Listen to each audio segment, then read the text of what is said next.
Hey everybody, I want to introduce you to our latest sponsor, Salt Electrolytes. Feeling depleted after a tough grappling session? Well, Salt targets your depleted electrolyte levels with a boost of hydration and health. It gives your body the baseline recovery it needs. Salt contains 6 different electrolytes with a touch of iodine to help maintain a healthy thyroid. No sugar, no dyes, no bullshit. Go earn your salt. Hey everybody, welcome to another episode of the BJJ Foxcast. I am your host, Alex Martinez, and I'm here with my co-host, Alex Tojo Cray. Say hello, Tojo. Hello, Tojo. Hello, Tojo. And so Steven said that when we're on the show together, that we need to have like a theme for the show. Tell Steven to shut the fuck up because we're going to do whatever the hell we want.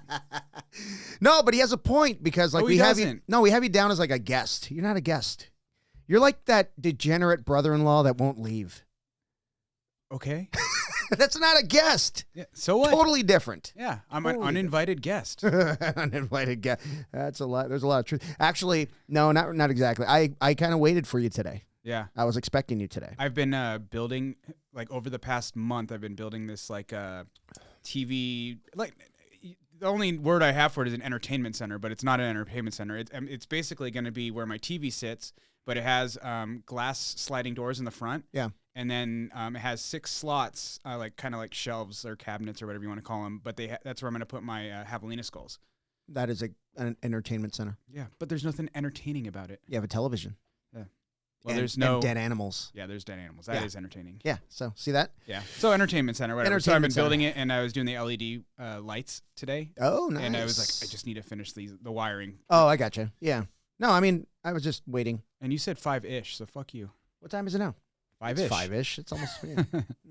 If there's a 5 in front of it, it's 5-ish. Yeah. No, I was at the Academy for like, gosh, man, 3 hours today. Yeah. I was basically breaking everything down from the promotion and cleaning, and I don't know, man. You just get caught up in things like, oh, I'll do this too. Yeah. Oh, this light bulb is out. I'll change it, and I got the wrong freaking. It was the second temperature. best promotion I went to yesterday. Second best? What was the best one? I went to DeBoa. Oh, yeah. Yeah, Lexi got her brown belt. Jarrell got his last stripe on his brown belt. Oh, fuck you, Jarrell. You've been a brown belt for like 10 years. That's what I said. I said 15 years. He looks it up. He's like, it's been 3. I was like, yeah, long enough. Long enough. No, they're 2 of my favorite people, man. They're really cool. They've always been nice to me. Yeah, I love them. He texted me like Friday night. Yeah. He's like, hey, are you doing anything tomorrow? Greg McClarty got his black belt this year, a couple weeks ago. And that one I couldn't go to because I had the kids' promotion the same day. No one even told me. No way I could make it. No one likes me. Nobody likes you, and you kind of ruin the vibe. Yeah, I'm really bad at being at promotions. Yeah, because everyone likes me. Yesterday, you were holding our clipboard. Like you know any names on that clipboard. It was alphabetical. It was really easy. Yeah, but you don't know anybody. Doesn't matter. Ugh. I know the important ones. Oh, okay. Whatever. The darker the belt color gets, the more I know them. Whatever. There we go. Rule number 1, everybody, don't listen to Tojo. I mean, bold move trying to do, or not trying, you did do it, stripes and belts in the same day. Yeah, I'm kind of debating that now, but what am I going to do? Like add another promotion day? Like October was something jiu-jitsu every single weekend. Yeah, no, I understand. Fuck stripes. They're stupid. No. They're not stupid. Yes, they are. I mean, that's spoken like a guy that doesn't run an academy. So, yeah, you can say whatever you want. I get it. I mean, no, you don't. Children like you stripes. Obviously don't. You obviously don't get it. No, it's kind of like it's the world we live in now. Like, dude, even when I was coming up, like the stripes kind of helped. You know what I mean? Like, okay, I'm making progress. You know, I don't know. I always admired, like, you know how it was, like when you and I were white belts, you'd see a 2-stripe blue belt, and you're like, holy shit, he says 2-stripe blue belt. That's like a slide. On that topic. So at DeBoa, Andrew was talking about. So they do it separately, typically, except for brown belts. So they do their brown belt stripes during their belt promotions. Yeah. And then, but that's it. His logic behind it is that like at brown belt, they're like those are the hard ones. Yeah. You know, like and I'm like, I kind of see where he's coming from in that aspect. I kind of have the opposite thought on it. Not that I think they should be separated from the belt promotion. Otherwise, those things get so long. Yeah, we went like an hour and 40. Yeah, that was a long time. But like, in my opinion, is like stripes matter the most the lower rank you are. Sure. Yeah. Because when I was a brown belt, I didn't give a shit. Yeah, I didn't give a shit. Yeah, because you're gonna get your black belt when you get your black belt. Yeah, you have no control over that. Yeah, and, I mean, you kind of realize you're like kind of at the end of the road anyways, you know, before you start. No, you're at the end of the road. You should really quit. Should quit. You should totally quit. I actually did quit.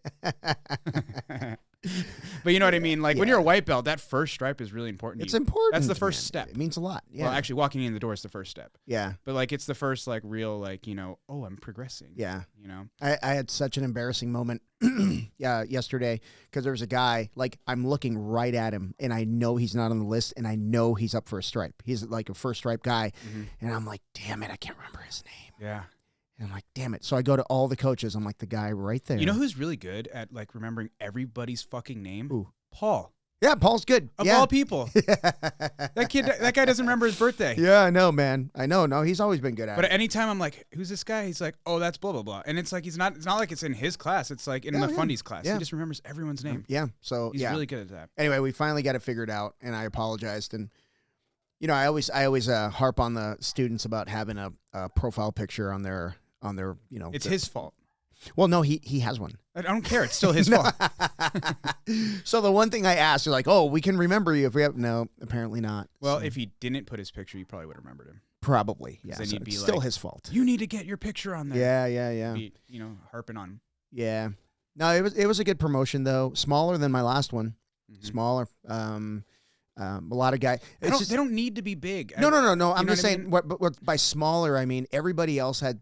Like all the other schools have promotions going on about this time of year, and there's just too much shit going on. I think there was 3 different schools that I saw that were having promotions yesterday. Yeah, and then you know, because I try to support like if Grey Wolf has a promotion and stuff like that. But dude, it's coming up. Yeah, it's been promotions and tournaments every weekend, dude. I love promotions. I'd go to 1,000 promotions over one tournament. Yeah, no, promotions are great, man. I just enjoy like watching people develop and grow, and they just become like different. Just different. Yeah. You know? So it's I cool. also like, I don't know. For me, I like listening to people talk about other people, like kind of like, cause it kind of shows you the things that certain people value in other people. You know, it's just, it's kind of cool to hear people talk, you know, obviously they're always saying, well, they're either saying something good or they're making fun of them for, you know. You know, and one thing I want to bring up outside of the promotions is your fucking mouth is going to get you in trouble. There's a 13-year-old out there that wants to break your fucking jaw. I know. I'm scared, dude. We can't go to Austin anymore. We can't go. Don't show your face in Austin. Did you see how that kid would like comment and then delete their comment? Yeah. I don't know. Lola, I think. I guess it's a little girl. I don't know. It's a little kid. I have a rule, dude. Strict rule. I don't follow kids. I don't follow them. I don't follow kids. And I don't see why kids are commenting on adult stuff. Like, stick with kid stuff. Like little, like the little mousy noses and shit that they put on. Stick with that, dude. Well, one of my comments is like, your parents should take your phone away. You think I'm above arguing with a child? You should be. But honestly, I mean, I'm sorry, man. At 13, you should not be running your own social. No way. No way. No fucking way. They're so stupid. There's too many bad people out there, man. Stupid is the wrong word. Naive. They're just too naive for it. Yeah. And honestly, like telling an adult that you're going to break their jaw on social media, like you're kind of overstepping. Well, they don't realize that like the things you say on the internet are forever. In a lot of cases. Like, I mean, you could every once in a while you get away with it, but like a lot of the shit you post, like you're seeing like all these like old celebrities, like, oh, you tweeted this in 2012 or whatever. Dude, yeah. I don't even fucking know how long Twitter's been and then around, when it comes out, people will make it seem like it happened yesterday. I know. And they're like, dude, that was like 25 years ago. You're literally a different, not literally, but like figuratively a different person. Right. Yeah. Like 5 years ago, like I feel like I was a completely different person. Right. Yeah, man. So it's like you're allowed to make mistakes in your life. Yeah. So I watch those things and I just cringe, man. Especially like when other people jump on the bandwagon. Like, yeah. First thing I do is I look them up and I'm like, okay, cool, 3 followers, dude. You know, if they have a photo, it's probably not them. Mm-hmm. And they're always like, one of them was like something the powerful or something like that. Like, really? Yeah. Really? I bet you gave yourself that name. Alpha. Anybody, alpha. Listen, if you have to tell somebody you're an alpha, you are not an alpha. Lion, wolf, whatever. Silver fox. Silver fox. Yeah, man. Yeah, that was just over the top. I really am enjoying the comments on that particular post. Dude, people are jumping on it like It's insane. Or the one guy that said, after I broke a Jim Beam bottle over his head, you think you'll enjoy prison, you fucking idiots? Yeah, congrats. You're awesome. I wanted to jump on that and just say, like, okay, that one sounds like a lie. Yeah, well, they all do. Yeah. You see the one where I was like, dude, you're my fucking hero. Yeah, and he commented like with like thank yous. Like, you know, like I honestly don't think he knows I'm making fun of him. Oh man, yeah. Like I give a fuck. Dude. Cool, you've won so many fights in your life. Like that's not what the point of the conversation was. And it was like a 3-paragraph comment. I'm like, dude, you're taking a lot of time. And either that or you had to take a giant shit. Yeah. I can understand that. Yeah, that's true. I read a lot of books on the toilet. No, but he was like obviously like trying to like, you know, talk about, he was just like framing this thing where like, well, first of all, the whole point of the post wasn't that like jiu-jitsu guys can go beat up everybody in the world. No. It was talking about like being prepared at least for an altercation. Yeah. And then there was a guy who's like, how come it always happens at bars with you guys? Jesus Christ. Did you miss the point too? Okay, so I was at church. Yeah. And the pastor got a little lippy. Yeah, man. So I had to whip his ass. I mean, that's just the way it goes. Hey, sometimes you got to beat a pastor's ass. You gotta make a point. Yeah. You know what I mean? They're like, oh, I'm going to beat you with this Apparently Bible. God likes me better. And if you lose, you can always blame the Lord. Yes. Hey, man, the Lord took his side. What are you going to do? Yeah, maybe this was a lesson. Yeah. Convenient.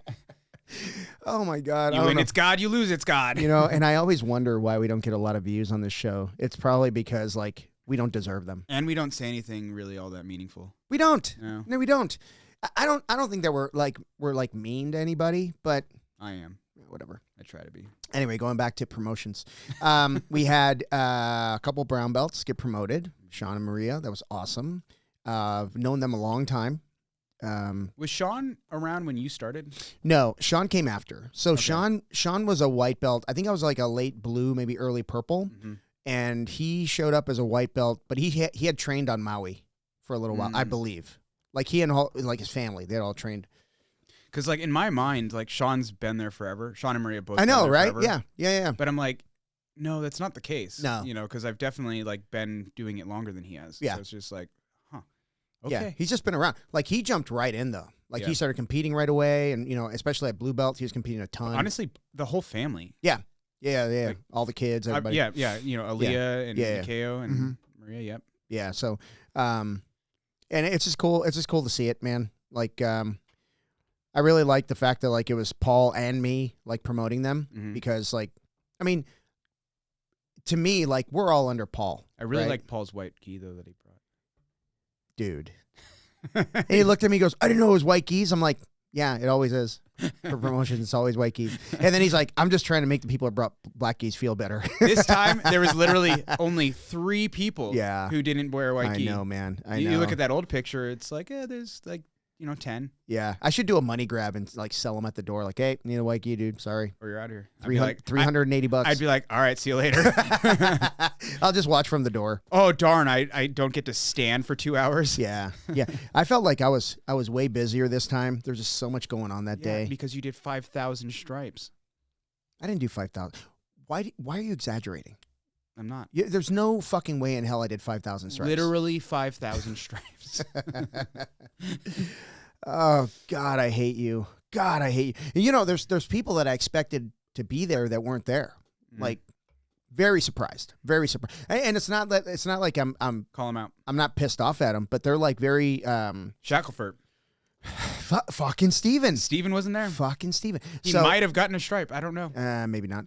But no, it's gone now. Yeah. He had one opportunity. Yep. No, but it was like there's a lot of guys that are like A types that are very goal oriented and like this is the next step, you know, that I expected to have there, and they weren't there. Interesting, yeah. Probably because the fucking weather was beautiful yesterday. Weather was fucking gorgeous. It's a little warmer today, but man, it was perfect yesterday. Dude, I have 2 roof leaks that are real bad. At the school? I have 6 total. Yeah. Yeah. Everything that requires flashing is leaking. The one in Sierra's room. Dude, that was pouring down. The day of promotion, even the day before and the day of promotions, dude, my stress level was so high. I was like, you know, like with me, it's like if this is like, oh, the place looks like shit. You know what I mean? If there, but like I got a hole in the roof, but thank God it's off to the corner. Yeah. And kind of like in the utilities closet, essentially. Yeah. Right? Yeah. But still, dude, like I want the place to look nice. I don't want it to look like shit. Taylor messages me on Instagram like at like 10 o'clock. No, it wasn't that late. It was like maybe 9 or 8 in the morning on Saturday morning, yesterday morning. She's like, hey, do you have a shop vac? I'm like, sure do. She's like, can you bring it to the school? I'm like, no. I'm like, do you mean like now? I'm like, no. Because I'm like getting ready to like drive a fucking cross town to Daboa. Jeez, that is so far. Yeah, dude. It's Luke Air Force Base. Oh, is it that far? It's 303 in Cactus. Fuck all that. Yeah, not 202, not 101, 303. They had to start new numbers. I'd send a shout out on Instagram or something, man. Like, fuck that. I like going out there, honestly. I really wish their school was closer because they have a good batch of people there that train. Oh, I'm sure. Hard. Yeah. Andrew's a great black belt, man. He's really good. He's a great coach. He's doing really good stuff out there. Yeah. Him and Leslie both are doing like really good stuff out there. Yeah, I had them on the show and just like everything, dude, the whole vibe, everything that came out of their face was like so positive. It was really cool. And I've never been to their spot though. Well, it's on the other side of the world to me. You've never been there? Not one You should time. go. Yeah. You can't. Mondays is the best day because they have the but that's one of your class days. But like Monday is they call it like 10-round Mondays. So it's just basically rolls. Ugh. Yeah, they do like this like all the calisthenic warm up stuff and then rolls. Oh, that's cool. It's awesome. Yeah. No, I've never been. So I'd love to go. I just gotta. There's never nothing going on. I know. There's just never nothing going on. I know. So yeah. And this week is gonna be like my short week because I'm gonna be wrapping up a bunch of stuff so I can get to Mexico. That's right. Woohoo! We can get to Mexico. Yeah.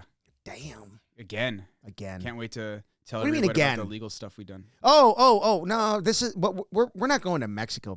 We're going to like Rocky white. Point. We're going to white people Mexico. Isn't it funny how like when people are like, "What are you doing?" Going to Mexico, but just Rocky. Just Point. Rocky Point. Like not really Mexico. Not really, dude. Like yeah. It's like South Tucson. Yeah, I could say that. That's pretty fair. It's pretty fair. I love it there though, man. I like. You guys go like fucking 5 times a year. Yeah, about 3. We try to get there 3 times a year. Seems like you're there like every other weekend, but I would love it. Yeah. So, I hit up. Shout out to Rocky Point Jiu-Jitsu. Hit them up. We're gonna go train. I think Saturday, open mat. We're gonna go train. You don't want to go to a class? I guess we could. They'd probably ask us to teach though. I don't care. Yeah. Sure. Yeah. I mean, it's not you're teaching. I mean, don't teach them butterfly guard. Butterfly's crap. I love butterfly guard. It's how sweet big people. I hate butterfly guard. I love butterfly half. Yeah, butterfly. Or the lazy butterfly is really what I play. That's what I play. Lazy butterfly. Well, because the big people smash me. Yeah. So. And lazy butterfly is like the kryptonite to big guys smashing butterfly. Yeah. You're like, okay, go ahead. Yeah. Roll them over. Yeah. It's a lot of fun, man. It's a lot of fun. But what's your most memorable promotion for yourself? Which one's outside of black belt? Which one's the most memorable? Well, I mean, I drink a lot, so I don't really remember any of them. Honestly, the blue one, the blue is the biggest one in my opinion. Yeah. Other than black belt. Yeah. Because that's the first real big step. Yeah. And then after that, you're like, well, I mean, I'm just getting a different color. Yeah, I think blue belt was big for me. Brown belt was big for me. Yeah. Only because we celebrated really hard on brown belt. My brown belt, like, I don't want to say that it wasn't like memorable. So I got promoted at Q's, and it was kind of like I was with Dave and Tom. I think that was it from Paul's that were there, and I kind of felt like we were just like oh, and Paul's guys too. Well, yeah, it's not your school, right? Of course, but it was it is. Like it was. I don't know why it ended up that way. Why we ended up going to Q's to do it, but yeah. Did you get your brown belt after I got my black belt? I don't know. Because I remember that was a long time ago. Yeah, I don't remember. You don't remember what year it was? Because I went to a promotion at Q's. 1962. But I think I was already a brown belt. Maybe I got my brown belt before that, and then we went. I can't remember. Yeah.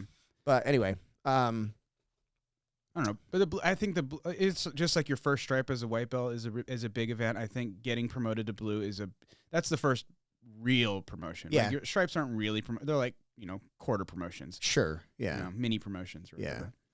So everyone's always like, "Ooh, I leveled up." Yeah. But I mean, stripes. I think stripes are kind of just like mile markers. Yeah, and I think they're important. Yeah. Some people don't care. I don't care. Awesome. Like, that's great. But I think more people do care than don't. Yeah. Here's my thing. I find that the people that care a lot about their stripes care. I just don't hear those same people talking about how they're progressing. They talk about how they want another stripe. Mm-hmm. And I'm like, I'd rather hear someone be like, man, I feel like I'm getting really good. Yeah. Versus like, oh, I'm ready for my next stripe or whatever. It's just like, that's not the point. Yeah. Like I said, they're just mile markers. You're driving down the road. Like, it's like, they're not supposed to be the goal. Yeah. The goal is to get better Yep. at jiu-jitsu, right? Yep. And I just don't hear those people who are like complaining about not getting their next stripe be the people who are like focused on getting better as much. Yep. Yeah. Like, and that's not to say that they're not focused on that. It just seems like they're focused more on these little like tangible things, like a piece of tape on your belt or a new belt. Yeah. Instead of the skills. Yeah. Well, I always felt that. I always felt that like if I whatever belt color, when I was in the colored belts, whatever belt color I am, I should be able to represent that belt color anywhere. Right. Not just in my fundies class, in my own academy. You know what I mean? Yeah, no, I agree. So I felt like, and at the time I traveled a lot for work, so I was hauling my gi around, and I would drop in every place I went. I would drop. Sometimes I'd make some poor food decisions that day, and I didn't feel up to my best, But I always felt like I could hang, even as old as I was, because I mean, starting at 40, I was a purple belt. I think I was 45. Yeah, that's not young. Yeah, you know what I mean? Old as shit. Old as shit in jiu-jitsu years. And you're going into like a different academy, and everybody's watching you, right? And if you roll hard with somebody, the next guy's gonna be like, okay, it's on. What's interesting is like I honestly, it's very, not very rare, but it's pretty rare that you like run into somebody who's like either visiting your school or you go to another school, blue belt, a purple belt, a brown belt, where you roll with that person and you're like, that person's not a purple belt, that person's not a blue belt. Right. It's kind of weird how like it doesn't matter where you go. Like I go to Washington, I can go to Louisiana. A blue belt's a blue belt. Yeah. A purple belt's a purple belt. Like I just can't think of too many times where I've rolled with somebody and I'm like, that person probably doesn't deserve that belt. You know what I mean? It's kind of cool how like somehow we all just kind of like are on the same wavelength as far as like the skill level. And like that one post about like the blue belt being able to hold their own or whatever against 99% of the population. 99, not 100, you idiots. Anyways. Wait, U.S. population? Yeah. Okay. Yeah, 100%. Okay, I'm just saying, world population. Yeah, people don't realize 100 people. You take 100 people, shit. I honestly like probably 100 of those people are fucking trash. Yeah. But anyways, that's not the point of this conversation here. Really? No. We can get into it. You want to get into it? 100%. I'd say we just make people mad from here on out. I mean, that one did it, dude. Yes. You know what's funny is like everyone's like, when when someone's losing an argument when they're like, you mad? I'm like, oh, so you don't have an argument. Right, yeah. Got it. Okay, so you ran out of words. Yeah. Okay. It's like, you don't understand how much I like to argue. It has nothing to do with my anger level. Oh, my God. Oh, so another thing Steven said is that I'm ruining the show. Basically is what he said. No, he's right. He's Steven, not wrong. Congratulations. He's not wrong. He finally got one right. Once in your life. But he said, hey... He was trying to be polite. He's trying to be nice. He goes, hey, do you still have that cough button? I'm like, yeah. He goes, do you use it? Knowing full well I don't use it, Steven. Knowing full well. Bitch. And but it's right. It's right here. It's my cough button. So I should use it, right? You should use it when you talk. Dude, just do this. No, but he said, because sometimes there'll be like a really cool clip, like somebody saying let's say something really good, and then there's me. It's when I drink those energy drinks. They screw me up, so I got to stop doing it. You know what I wish they would cut out in post? My voice? The uh-huhs. I just did it. I was like, uh-huh, uh-huh. Uh-huh. I hate listening to like one of us make a point and you just hear the other go, uh-huh. Yeah. Or yeah. It fucking drives me nuts. I wish I had a yeah button. Like a Like, I don't know if anybody else notices it, but it's like nails on a chalkboard for me when we're talking. I'm like, oh God, I'm like, oh, that was good. You know what we should do? We should have like a penalty for every or yeah. Oh no, please don't. You know what else I hate is when someone's like talking and making a good point and I'm going, yeah, yeah. In the middle of their fucking I'm telling myself in my head, shut the fuck up, and I can't do it. I can't do it. Yeah. Damn it, it's my show. I can do it. But I mean, back to traveling and like like it's just so weird that we're all like on the same wavelength. We're like we all kind of just know it, because there's not like we've talked about this. There's no like when you get 6 points, you're a blue belt now. Like there's no, it's not quantitative. It's all like how we feel. Like it's like that person feels like a blue belt. That person feels like a purple belt. And it's just like, I've never been anywhere where someone didn't feel like the belt. It has happened. I'm not going to say it's never happened, but it is rare. It's rare. It's so rare. Yeah. And you know, somebody can come from like what other people consider a McDojo, and they're pretty good. You know what I mean? They can hold their own. I mean, there's no magic to it. Yeah. Obviously, like the guys that are at the highest level are going to be very different than we are. Well, and there's also the one thing you got to remember too. It's like I've definitely gone to schools. What do you need? Oh, yeah. I've definitely gone to schools like when I was like not in shape. Oh, yeah. You know, when you like probably shouldn't be dropping into a school if you're trying to represent well. Yeah. And you're like, I'm kind of not the best. No, I'm not giving him my best showing. Yeah. I feel safe in airy schools to just train. Yeah. Like you just did it. So so when I went to Nashville for Milton's grand opening. How do you say it? You can't re-grand anything. No, it's just an opening. Yeah, he's just opening of the new location. Yeah. So he opened his new location. Really cool spot, by the way. Yeah. And I was injured. I had a bad knee, and Amy's like, "Are you going to train?" I'm like, "Hell yeah, I'm going to train." There's like 13 black belts on the mat. I am going to train. Yeah. And they're going to whip my ass. And the next time I come, I won't be injured. So they're going to be like, "Man, you really improved." And I'm going to say, "Thanks." That's pretty much what happened. And there was a girl. She's I think she's like I guess like a middleweight. She's like 24, 25 years old at the time. Man, she was good, dude. Middleweight, like girl middleweight? Yeah, like, girl so like middleweight. 150-ish? Yeah, girl middleweight. Is that what it is? Dude, I can't remember her name, but she was tough, dude. She was tough. Like, she was a competitor. And I had the unfortunate luck of like chatting a little bit after the round, and then the bell started. Like, yeah, shit. You want to go again? All right. So what belt was she? Black belt. Black belt. Okay. Yeah, and oh God, I wish I could remember her name. But she's really good. Yeah. And it was one of those deals. Like everybody from there's another guy from Memphis, Brazilian dude, teaches in Memphis, and he came up. He's an Aries guy. Mm-hmm. Got to roll with him. You mean Milton? No. Milton's from Nashville. What's the difference? About 60 miles, I think. Come on. The state is like 20-minute drive. You can't walk across the fucking state. Sure you can. No, you can't. You can. So, anyway. Forrest Gump could. He ran. He'd run across. And he just kept going. Yeah. He just kept going. But anyway, so, yeah, meanest Sao Paulo pass I've ever been through. But, yeah, knee didn't hold up for that one. Yeah, that'll happen. That'll happen. But I mean, like, undoubtedly, like anywhere we go when we're just like visiting, mm-hmm. It's like when we were in Mexico, we rolled hungover every day. Every day, it was so rough. Like we were drinking, like way too much. Yeah, no, not too much. Just enough. There's no such thing as too much. Just enough. Well, there is. If you end up in the hospital, that's too much. That's way too much. Yeah. If you wake up and there's a doctor staring at you, yeah, too much. Yeah. But if you can wake up and go roll, that's not too much. Good to go. Yeah, but man, we were not 100%. We were not. In Mexico. And there's some big boys in that room too, man. Oh my gosh. Man, I had a great time rolling with Hector and Hector's homie, the brown belt. Oh, yeah. The one that can't come back to the United States for 5 years. I can't remember. That sucks. I really was looking forward to rolling with him in gi, because I think I rolled with him no gi, or vice versa. I can't remember what it was, but who is the blonde girl, young girl? Blonde girl.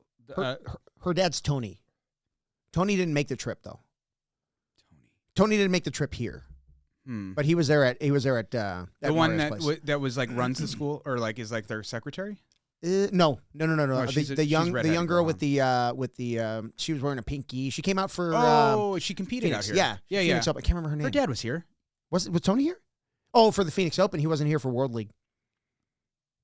You might be. Yeah, he was here for. Yeah, you're right. Yeah. You're right. Yeah. I don't remember her name. Sweetheart of a girl. She doesn't speak it like almost no English. Yeah. But she was like doing her best. She was. You know, it's so funny. It's like we go to Mexico. We should. Well, I mean, obviously you speak Spanish. I don't.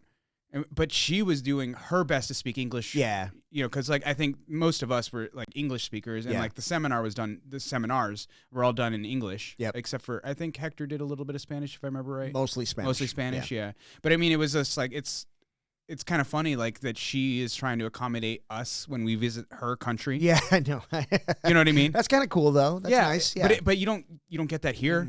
Mm-hmm. Americans aren't like, hell no. You know, like a German comes here and like I'm not trying to speak German to them. I'm Yeah. like speak English, idiot. Yeah. You know, it's like it's so funny how it's like you go visit other places and they just like appreciate you trying. Yeah. In my family, you'll know if my family likes you because they'll speak English. But if they're like, this guy's kind of a dick, they just start speaking Spanish. So they're like, let's make them uncomfortable. Yep. Let's just talk Spanish. Yeah, around let's just speak Spanish. And they've done it. Yeah, I mean, it's awkward, definitely. Like if you're around a bunch of people who don't speak their language. Yeah, right? Yeah. But anyway, where were we? Promotions. Promotions. I don't know. Who cares? Yeah. Just move on. But let's just move on. Yeah. So Sean and Marie got their brown belts. They did, which is really exciting. So Doe got his purple belt, and I pretty much spilled the beans to him the night before. You asshole. Well, I didn't know. I thought everyone. I feel like most of the time people know when they're getting promoted. Like they've been talked to. Like so maybe they can have their family. I didn't talk to Doe. Yeah. I talked to Bo, so I have that kind of advantage. You know what I mean? Because they're brothers. So Bo knew. Oh, yeah. And he wasn't there. Cool. Yeah. Way to go, Bo. Yeah. Way to go. What an asshole. Those two brothers they're like quintessential brothers. I love them. Because they fuck each other up all the time when they roll. Oh, dude. And they're assholes to each other. It's vicious. But they love each other. Yeah, they do. They love each other. Yeah. You know, they're just quintessential brothers. Yeah. But like, it was like, it was so funny because I was like, oh, are you getting your purple belt tomorrow? You know, when you ask that question knowing the answer. And he was like, no, I don't think so. And I was like, oh. Shit. Okay. Apparently you haven't been talked to, because I think Sierra told me that he was getting his purple belt, and I was like, yeah. I honestly do think he's ready because like, man, when he fucking brings it, he brings it. He brings it. Yeah. You know, like I think a lot of times, Doe and Bo are almost too respectful to black belts. Yeah, exactly. Well, they are 100% too respectful because we've already talked about this. Yeah. I didn't earn any more respect than they did. Right. Like I think everyone should respect everybody. Let's just fuck each other up. Yep. You know, respect the tap. Period. Yep. But like they like, they're always like so apologetic if they like get a little too aggro, and I'm like, no, dude, I live for this shit. Yeah, fucking bring it. But like that night he brought it, and I was like, fuck yeah, he's ready. That's awesome. Yeah. I was really happy for him. Yeah. There's a few like that. Well, like you said, those two fucking guys like. They just want to help out. They love the clean place. the mats every day. They love the place. You know, they say hello to everybody. Yep. Like, they respect the dojo, quote unquote, right? Yeah. I love that about them, man. It's just they're like they embody like what a martial artist should be. Yep, that's a very, very good way to put it. Yep, and they're really funny because they're always like, we're not twins, we're just both Asian. Which I said that yesterday, and somebody's like, ooh. They gave me a little side eye, like, that could be a little racist. And I'm like, trust me, they say it. Yeah. I'm also Asian, so I can say that. Yeah, man. Oh my God. Yeah. So I was really happy about that promotion. We got. Which one were you not happy about? Oh, let me start. I got a list. Yeah. No, I'm just kidding. We'll start with the stripes. Well, the thing is, like, it's just like any other endeavor, right? You can't expect everybody to do things the way you did them. Yeah. Right? So you got to treat individuals individually. Yeah. Right? Not everybody's on the same path, you know? And there's people that you have to almost protect like a manager. Sure. Right? Yeah. Okay. So if they're going to be like, if they're 19 years old and they're going to compete, you got to treat them a little differently if they didn't start when they were 6 years old. Yeah. Right. Okay. I'm with so, but if they're, 50 years old, not non-competitors, now it's just about watching them make mistakes. Right. There are white belt and blue belt mistakes that people make that you're like, okay, that's a blue belt mistake. I'm good with that. Yeah. But at purple, those mistakes should be fewer. Way fewer. Yeah. So when somebody says, "Oh, when am I ready for my purple belt?" Yes, it's subjective, but with a very keen eye, you can tell. You can totally tell who's ready for purple and who's not. I heard there was a little bit of semi beefish between a couple of your coaches about like I'm not gonna name names.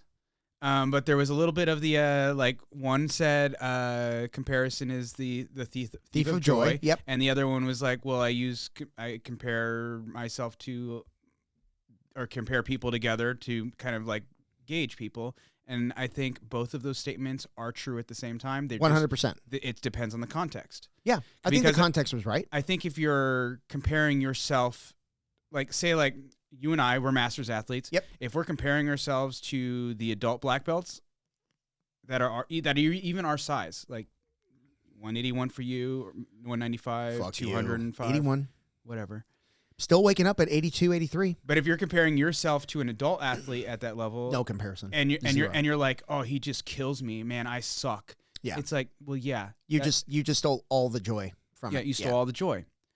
But if you're comparing yourself to your peers, your true peers, like your Master 6, 5, whatever, 81 and a half, whatever the fuck you are. 181. 181 and a half. 0.4. 0.4 and a half. That's a half. No, it's not. We're going to round. No, it's not. We're not rounding. Yeah. We're not rounding. How many kilos? I don't know. What are you? 77 kilos? How many stone? But you know what I mean? Like when you're comparing yourself to your peers, that's where comparison is important. Because to a point. Yeah. To a point. Like not to the point where you're like, oh man, I don't belong here. So okay, so let me back up my statement to a point. When you're talking about in the context of just all out training, putting in the time, blah blah blah blah blah, yes, that's 100% compare yourself. But when you're talking in the context of like competition, very different. Sure. Yeah. Yeah. So don't. I guess I would caution people against people comparing themselves on a competitive level. Sure.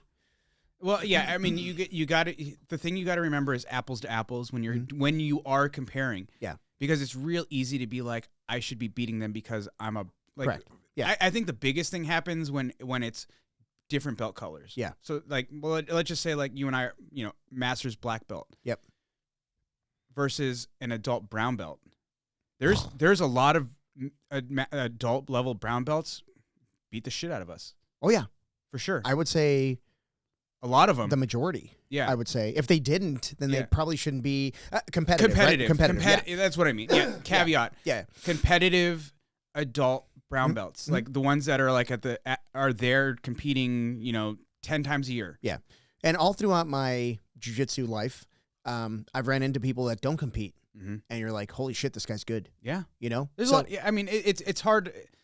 It's easy for us to be like, you're either a competitor or you're a hobbyist. That's not the case. No, and well, it might be the case, but like, just because someone's a hobbyist doesn't mean they're not fucking training their ass off like they're competing. Right. So I like to tell people that I compete at the highest level for my age. Okay. That's all I can do. That sounds stupid. No, that's all I can do because I'm not going to compete at the highest level. Sure. It's never been. Tell that to Q. It's never been in the cards for me. Q's doing the crown. No. Q's very different because he has competed at the highest level. But I have not. He's Masters 2 now. That doesn't matter. What I'm saying is, again, comparison being the thief of joy, me competing at the adult level has never been on the table because I started too late, right? Maybe even if I had started early, it probably wouldn't be on the table, right? If you don't start as a kid, it's too late. If you start as an adult, like I started when I was 25. Yeah, you're fucked. I was behind the curve still. 100%. Yeah. You know? Yeah. And then getting your blue belt, like, it's almost dangerous. Yeah, I guess so. It's yeah. almost dangerous. Yeah. So I always tell people, like, yes, I compete at the highest level for my age. Yeah. That's all I can do. And I'm not gonna, fool myself. I've done like Masters 3, but honestly, the whatever. What it really comes down to is like, the comparison is the thief of joy. What it comes down to is ego. Because like, for me, even technically, Q is my peer, right? Technically. I assure you, he is not. Technically, he is. Hey, I fucked him up the other day. I'm just kidding. I'm just kidding. Listen, Q, listen, you're about to get us both fucked up. Me for not breaking a bottle over your head. Bottle of Jim Beam. Whatever. Fuck that guy. Who was that guy that said that shit? Samurai something? Samurai something? Oh, he's an fucking idiot. Tool. Fucking tool. Anybody that calls himself Samurai, sorry. Anyway. And then talks like that. I think you missed the point. Yeah. You missed the mark a little bit there, That's buddy. very unsamurai-like unsamurai-like of you. And if you're not Japanese...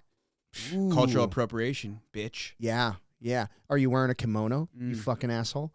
But you know what I mean? Like, technically, like on paper, Q and I are peers because we're both Masters 2 black belts. Right. Featherweight black belts. So it's just like, but his belt's heavier than mine. You're, I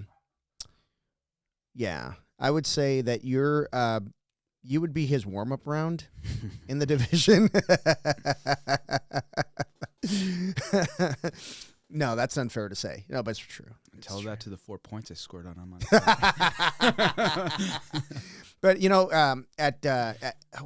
when we were sitting around at John Williams' promotion, and he's talking about like, just you got to go for you got to go for that submission that you think even if you think it's not there. Have you had Q on? Yeah, by himself? No. You should. I will. Yeah, I would do it anytime he wants. With me, not by yourself. Fuck. Q likes me better than you. He doesn't. Yes, he does. No, he doesn't. No. I don't. Q and listen, me are like this. Yeah, you and Q are like this, but this is you. That's you're right here. Yeah. Oh my god. But like when you get Q talking, man, he says some cool shit. Yeah. Like, and I like actually. I don't know if we've talked about it on the podcast, but like it's kind of funny because like when you're talking to Q, he'll get excited, like, and when he's talking, excited is the wrong word, passionate. When he gets passionate about something and he starts going, and it's really funny because the whatever the Portuguese version of Spanglish is comes out, where you're like, I don't really know what you're saying, but I know I love the vibe. Yeah. Yeah. And he starts getting really excited and he's trying, like, and he's just like, kind of trying to articulate what he wants at the speed of his excitement. And it doesn't really, translate, but it's like, it's really cool. Yeah. Because like you kind of read between the lines a little bit and you're like, I know what he's trying to say. Yeah. And it's just like, that's what it's like. And I think that's why I think it'd be a really cool podcast to have. It's always fun. It's always fun just chatting with him because he's literally an open book. Like if you ask him a question, he'll talk about it. He's figuratively an open book. book. Because he's not literally a book. Okay. Yeah. Do you want me to explain this to you? No, I'm good. I'm good. I was looking at the time and see, how much more of this shit do I have to take? My girlfriend is getting her doctorate in words, so she's gonna know all of the words. Once she gets her doctorate, she'll know every word. Is that possible? Yes. Yeah. When you get your doctorate in words. You should be able to like make words up at that point. They're all made up, bro. No, I know, but you should like outside of the dictionary words. Did I tell you about that when Sierra's like, "Hey, do you know what the source of like words are?" I'm like, "Are you high?" Was that a spontaneous text? Like, hey, where do words come from? Yeah. It was literally that. It was like, where do words come from? I'm like, well, I mean, they're just literally like we've just made sounds to describe things, and then like we all just kind of just agreed that like this sound is that thing. Yeah, that's like a Rogan bit where you're talking about like they're just agreed upon noises. Yeah, and then all of a sudden we have language, right? Yeah. Well, not all of a sudden. It takes hundreds of years, right? And then there's some prick like, oh, we don't end sentences with a preposition. Okay, thank you, asshole. Yes, asshole. That's a compound word. Yeah, that's a compound word. But like, but who? I mean, I guess there's English language is stupid. By the way, they're all stupid languages. Spanish is not. It's very. Spanish stupid. is very straightforward. No, it's not. English is not. No, you use No, it's stupid. You use the adjective after the noun. Goose, food, good. Really? Yeah. Really? Mm, Yeah? no. That's how we're going to fucking say it? Goose is not No good. one- Goose no one- is not good. I know.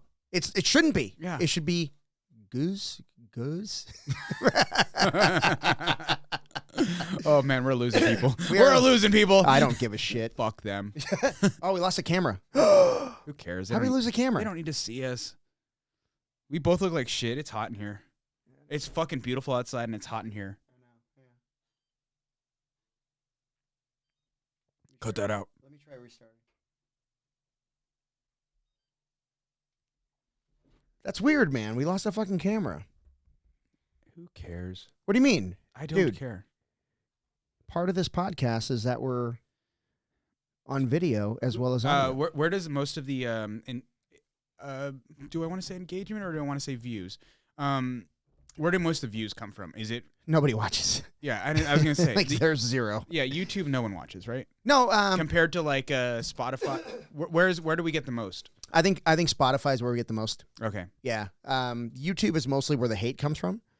Facebook. We get a lot of hate on Facebook. Not Instagram? If you want to troll, no. Dude, there are so many angry people on Facebook. Really? Oh my God, dude.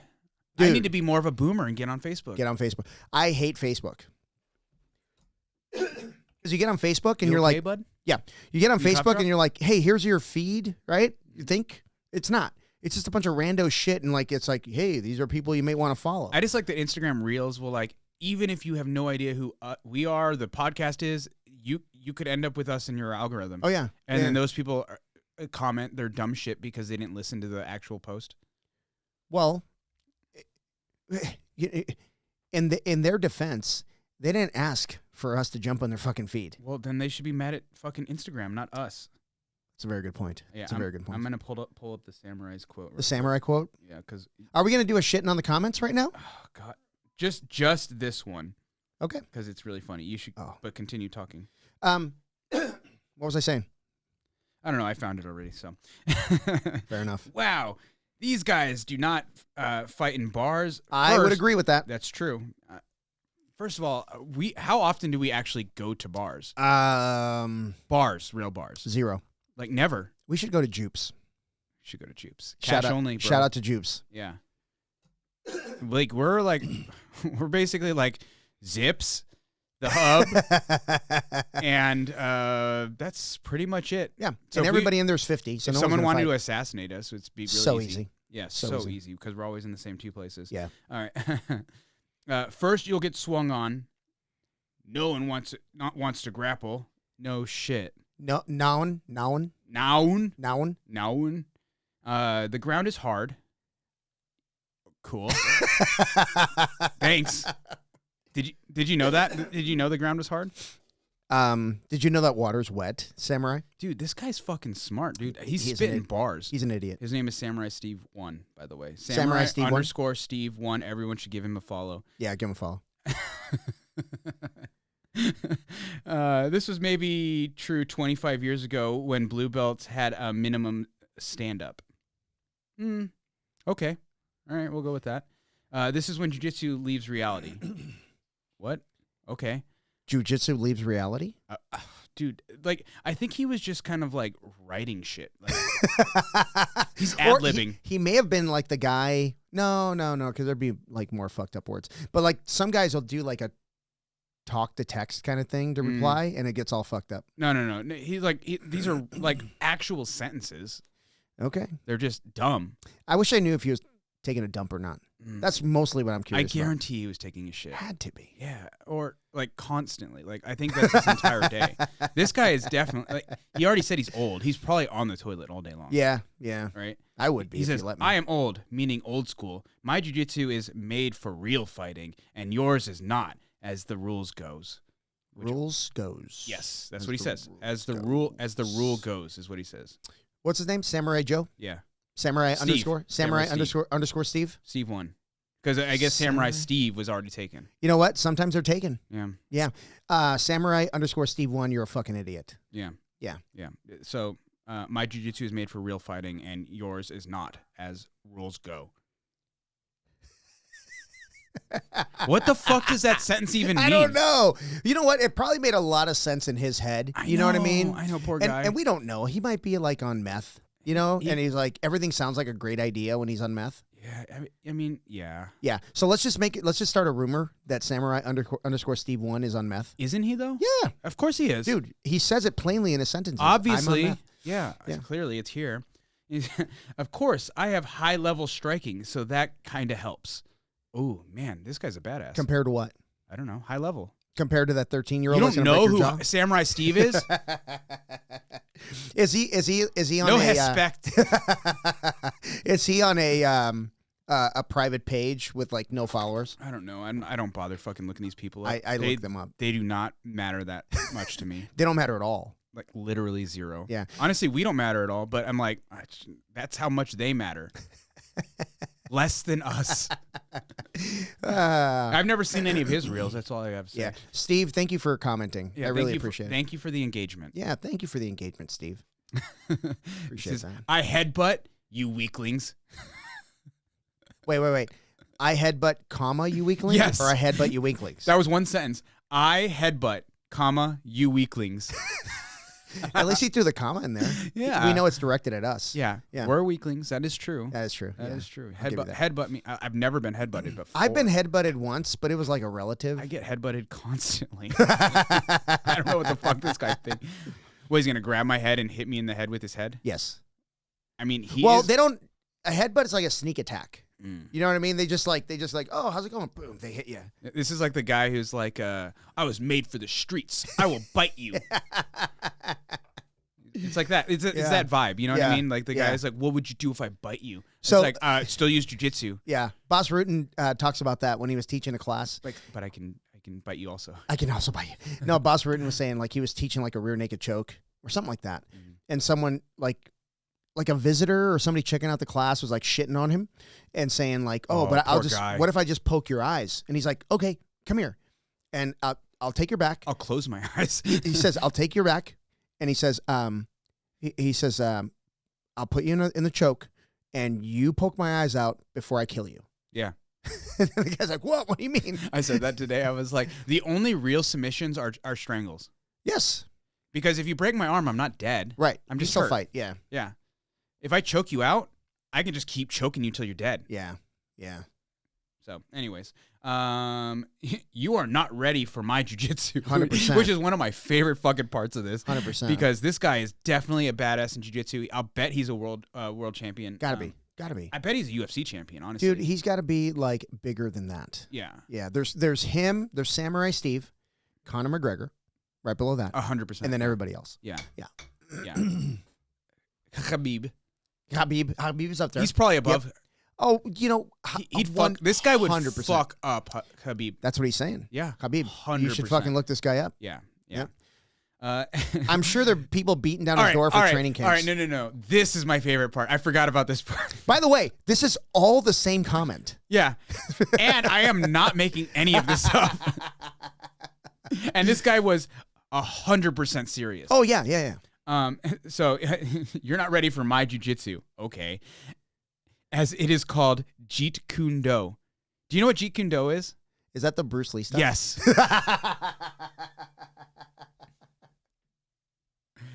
You know who this fucking guy is? He's the guy who's like watched Bruce Lee movies and like, I could do that. And started, and he's the guy doing fucking nunchucks in his fucking living room. There's no way that this guy doesn't weigh 500 pounds. I wonder if he does like the double nunchucks. Yes, 100%. By the way, did you see AJ Agazam and Peter Frank? He comes out in nunchucks, which AJ Agazam is actually good at. Oh, is he? Okay. Okay. It's like legit. Okay. He like knows how to use nunchucks. And then he gives Peter Frank one, and so they're like kind of both like playing or whatever. Oh my God. It's so good. That's fucking cool. It's so good.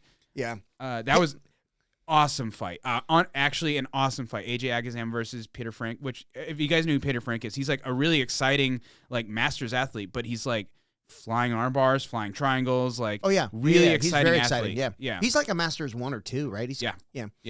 I think he's 2, Masters 2. Yeah, I've seen him at Masters Worlds, and I'm like, I am glad I'm not that highlight reel. Yeah, no shit. Yeah, And those fucking losers, you can't fucking defend flying attacks. Wait, what? Hey, easy, easy. Just kidding. I kid.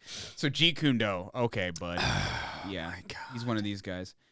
He's like, I smash modern BJJ black belts when we add takedowns and or strikes. I doubt that. I really doubt that. I doubt that. Yeah. Yep. Cite your sources, please. Yep.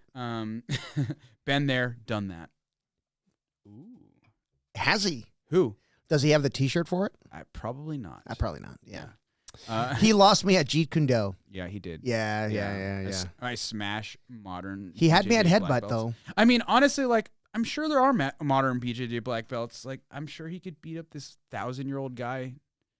No, I can't. No, I doubt. I think there's a 0.0 chance he'll beat up a black belt in jiu-jitsu. Yeah.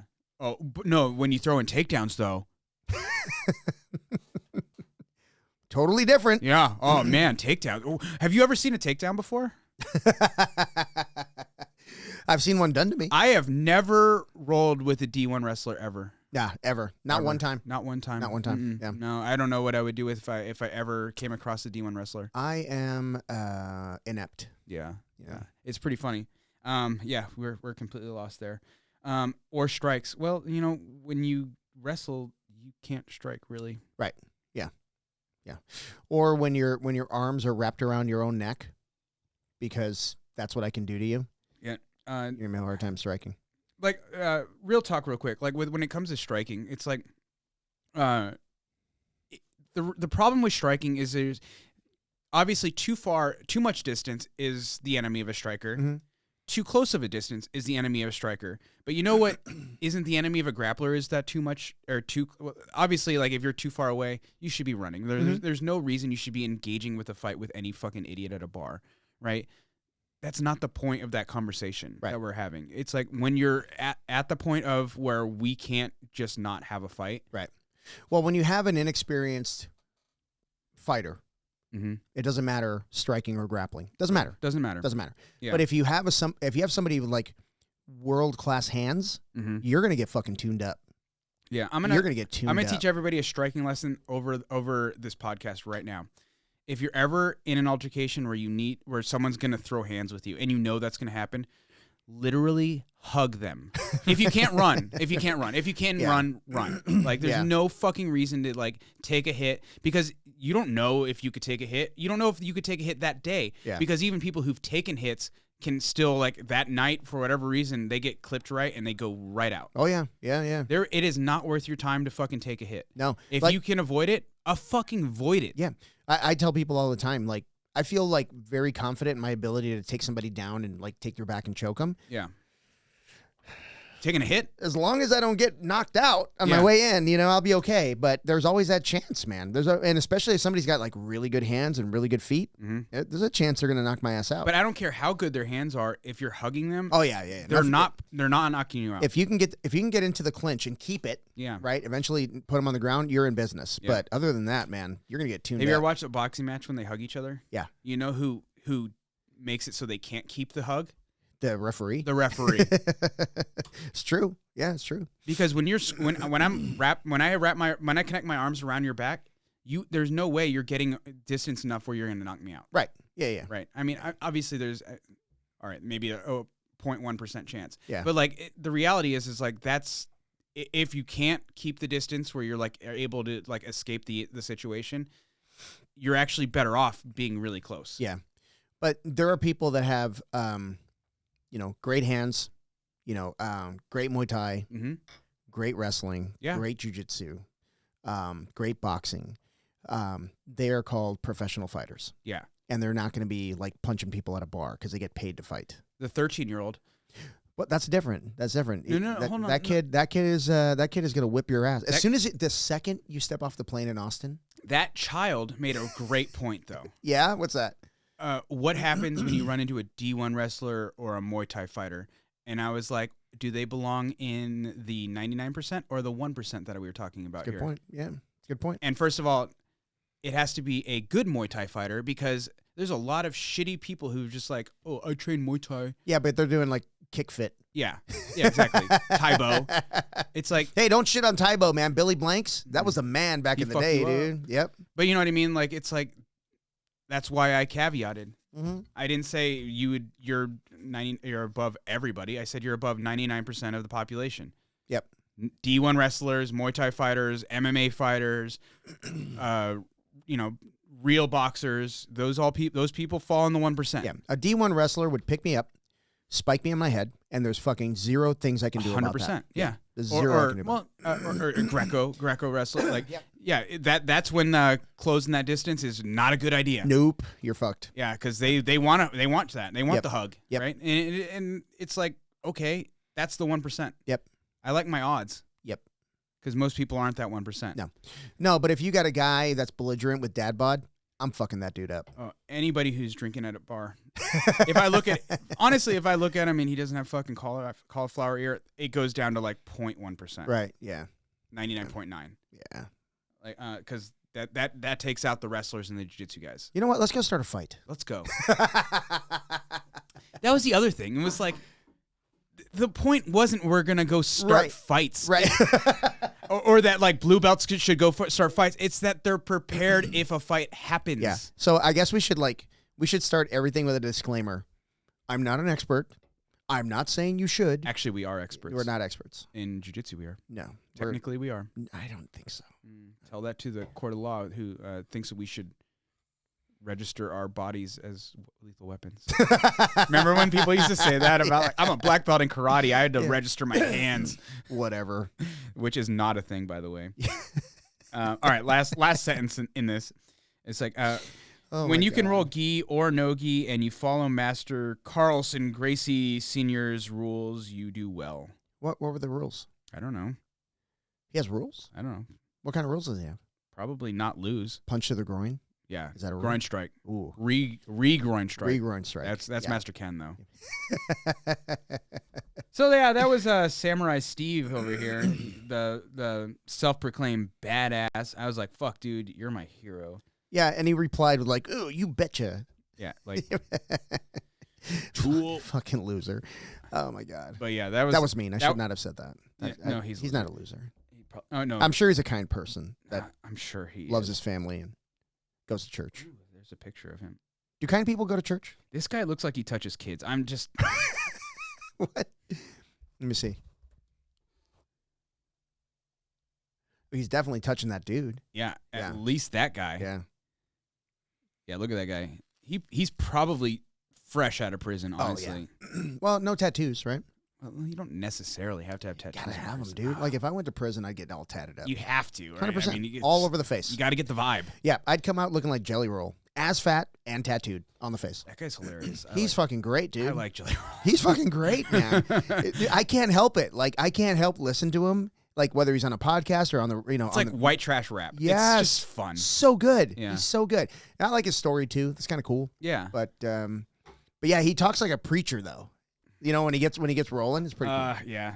It's always a little cringe when people talk like that to me, but whatever. Right. It is what it is. Yeah. But yeah, it's like the reality of like that kind of stuff. It's like, it's so funny where like these people like think that like, yeah, no shit. We understand the caveats. That's like why I didn't say, you know, jiu-jitsu blue belt beats up everybody in the world. I don't think jiu-jitsu is the end all be all.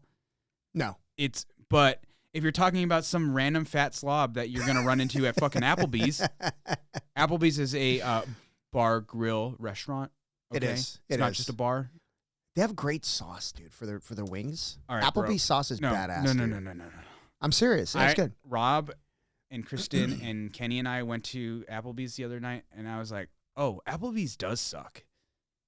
I was not happy with anything I got from fucking Applebee's. Well, no. The food sucks. Yeah. The sauces for their wings are good. Well, you know what was good there? The beer. Yes. You know? Yeah. Because they don't make it. It's hard to fuck that up. It's hard to fuck that up. They just pour it. Yeah. But yeah. How is Applebee's and Chili's still in business? Honestly, Chili's is good. Fuck you. Fuck you. Chili's is better than Applebee's 100%. That's not saying much, man. I know the bar's low. I know. Yeah. Oh, yeah. But I would take a sponsorship from Applebee's any day of the week. Yeah, so please reach out to Steven Shackelford. Oh man. Let's go back to like something fucking real. I don't know, man. That samurai guy just ruined my day. I can't do it. Yeah. What about the 13-year-old? She ruined my day too. She, I don't know. I don't know. The one who's like, come to Austin and catch these hands, essentially, is basically what she was saying to me. I'm like, what? Like, won't you be in school? Like, yeah, like what if I'm there at like noon? Right. When you're at junior high. I'm just saying. What fucking child? What a child. Man. I know. It's like, who's your parents? I'm not going to fight you. I'm going to fight your dad. Yeah. Yeah. Watch her dad be like a world fucking class fucking Muay Thai guy fucks you up. I would laugh my ass off. We'll get there. I would not jump in. You and I will get there. I would jump in after like 5 minutes. And I'll be like, Tojo over here. He says you're a bitch. Next thing you know, I'm catching a headbutt. Oh, what the? Oh, that's not part of Muay Thai. Is this Jeet Kune Do? Where's the closest Jeet Kune Do school? I don't know. Let's find Is that out. even a thing? It is, dude. It is. Like I remember it was like Bruce Lee's thing, which was honestly like Jeet Kune Do was like, in my opinion, like kind of like the predecessor to MMA. Like that was his whole like premise was like take the best parts of all these martial arts and put it into this martial art. Yeah. Which is kind of what MMA is, right? Yeah. Like you have striking, which is typically boxing or Muay Thai. You have wrestling, and then the ground game, Jiu-Jitsu, right? Yeah. Or Sambo, obviously. Is there one in Phoenix? Because we should go. There's one in Tempe. Do you think Steve's there? Phoenix JKD Institute in Tempe. But it says Phoenix. Should we ask him if they know Samurai Steve? Dude, I bet he's a legend in the Jeet Kune Do. Definitely a legend. Yeah. In the Jeet Kune Do arena. Something tells me this guy lives in California, and specifically Los Angeles. You think? Yeah. There's a lot of... how do I put this? No, that word's racist. Yeah, no, don't use it. No, it's right by Jay Page's. Like Awatuki. It's in the same. Tempe? No, it's in Jay's place. It's Jay's. Is it? No, different guy. You know how like all these karate schools will like throw jiu-jitsu on like the window? Yeah. Maybe that's what Maybe they're that's doing. it. Yeah. And they're like, hey, come learn jiu-jitsu / Jeet Kune Do. Yeah. Somebody would highly recommend them. Did you sign up for Nogi Worlds? Not yet, but I'm gonna. Do it tonight. Really? Why? Because $175 right now, it goes up to $195. Oh Jesus! Okay. It's like almost $200. Why? I fucking don't know. I signed up. I signed up last night though. Okay, I'll sign up tonight. Yeah. Do you do middleweight or do you go up the weight? I usually go up. Yeah. Well, if I'm doing gi and no gi, for those opens, I'll go up because I'm not gonna. Because I got to be lighter the next day. Yeah. But I think for Nogi Worlds, I'll do the what is it, the 176 or whatever. Middle heavy? Yeah. No, middle. Middle? Yeah. Oh, okay. Yeah, because middle heavy's like 188, I think. Yeah, I was thinking about it. I'm like, God, because like when I like cut for featherweight, I have to be like 151. Okay. Right. That's a lot for gi. Yeah. I have to be 151. Yeah. For no-gi, I have to be 149. Yeah. Fuck that. Which I can do, but man, that's tough. Yeah. A lot tougher. That extra 2 pounds is tough. I think I got to be like 172. 172? Yeah. For gi? For Nogi. Or no-gi, I mean? Yeah. Yeah. That's for middle. Yeah. 172? Well, that's like without the Nogi gear. I think I got to be like 170. How much is your no-gi weight? I mean, like, I think I got to be like 175, I think, with all my gear on. Wow. Yeah. Okay. Yeah, it's not easy. It's not easy. Like I think 10 years ago it made more sense that those weight different, like the weight made more sense. Yeah. Now like most people's like their gi wear weighs like maybe 3 pounds. 4 pounds max. Yeah. So like if you're like like for me like 154 and a half, 150 and a half should be no gi. Yeah. Oh yeah, that's fair. Yeah. Yeah. Which would be like, okay, yeah, I'll do that. Yeah. If I could do like, 177. Yeah. That'd be awesome. But yeah. Yeah, I feel like we'll see. I'm gonna start like eating right and everything right now before leading up to it, and we'll see where the weight goes at that point. I might change it back down to featherweight. Yeah, after Mexico, I'll buckle down, and then yeah, got plenty of time. Dude, I got Mexico, and then the following weekend I'm in Chicago for a wedding. Yeah, And then, well, I guess that's the beginning of November, and that's like the home stretch. And then we got Thanksgiving. Yep. I don't make a big deal about Thanksgiving, dude. Like I don't eat like a homeless person. You know what I mean? Like I'm want to hang out. Yeah, we'll eat like a homeless person. Let's do it. No, I like, you know what I mean. I don't need a bunch. And honestly, like it's mostly with like Amy's family, so it's kind of chill. The whites. The whites, yeah, yeah. It's very traditional, very traditional turkey shit. So you can make a healthy meal out of what they serve. No, I mean I get that too, but like I also don't like thinking about what I'm eating on Thanksgiving. Yeah, don't. Yeah, don't. So I'm gonna do lightweight. 162 is easy. Yeah, right. That's I mean I can make that right now. No, so you can't. Shut up, bro. Stop it. Listen, you're my friend. Okay, most of the time you're my friend. And I'm telling you this as a friend. You're fat. Oh, fuck. I know 4 fat people. You're 3 of them. I'm simultaneously the fattest person you know and the smallest person you know. I'm Schrodinger's friend. Yeah. Oh my God. Yeah. I was talking to Ramsey this morning. He was like, I weighed in this morning at 167. I'm like, how the fuck are you 167? What do you mean? Ramsey? Yeah, he's kind of heavy, huh? Yeah, but he doesn't look heavy. No, I'm like, when I'm 167, I'm like a blob. Yeah, he must have like a lot more muscle than I do. Cause yeah, when I creep over 185, it's not fun to look at. Mm-hmm. Yeah, it's so weird how different people like carry it differently than. Yeah, probably. I mean, maybe it comes down to, like, cause when I was in high school, I was like 200 pounds. Yeah, you were telling me that's fucking. I can't imagine that. It's weird. Fat as fuck. Yeah, that's like your weight. No, that's heavier than me. That's way heavier. What was your heaviest? About 240. Holy shit. Yeah, 240. You were ultra heavy at one point? Mm-hmm. Yeah, my first jiu-jitsu tournament I did at heavyweight. Wow. Yeah, and I had to really work hard to get to heavy. Yeah, 208. Yep. Yeah, in the gi.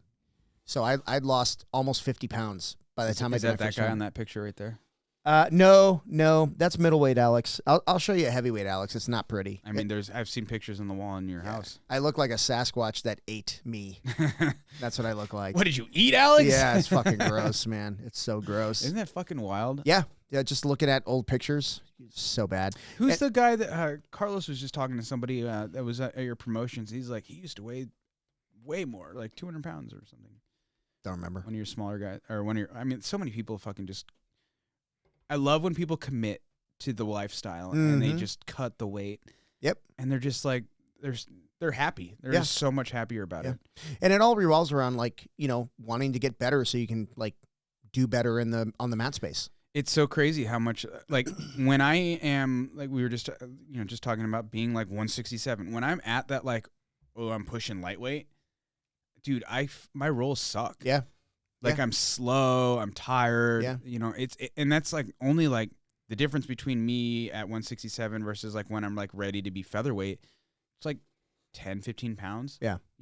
And it's like that makes a big difference. I can't imagine, like, because I never trained when I started jiu-jitsu, I was a featherweight because I came right out of like rock climbing where I was already light. But like I couldn't imagine being like 200 pounds and then cutting to feather and losing all the weight and then becoming a featherweight. Yeah. Like the difference of how I would feel rolling at like 200 pounds versus like 150 pounds. Huge. Like, yeah. Well, I mean, when I, this year completely sucked between like April through July was really tough, and I was eating my feelings a lot. And I got to like, I think before I buckled down and started getting ready for Master Worlds, I was like 195. So you almost got to 200, huh? Mm-hmm. I was heavy. I was real heavy. And I just didn't give a fuck. I really didn't. I was just going through it. And God, then, that's where I'm at right now. Yeah. Well, no, it was all like emotional, like overwhelm. Like, Yeah. Vince passed away, and obviously Mom passed away, my uncle passed away. And It's been a rough year for a lot of people. Yeah. And then Amy's uncle passed away. And it was just like boom, boom, one after the other. It's about to be a really rough year for half the country. One way or the other. Yeah, right.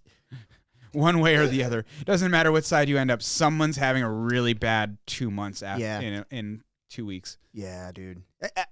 It's so funny because like I can't believe that's what people are like so into. It's almost like watching people like watch football. You're like, really? Like the Packers don't give a fuck about you. You know what's funny is like I don't remember it ever being like that. Like when I was 20.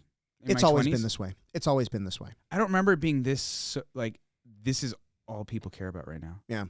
Yeah. It's fucking wild. Yeah.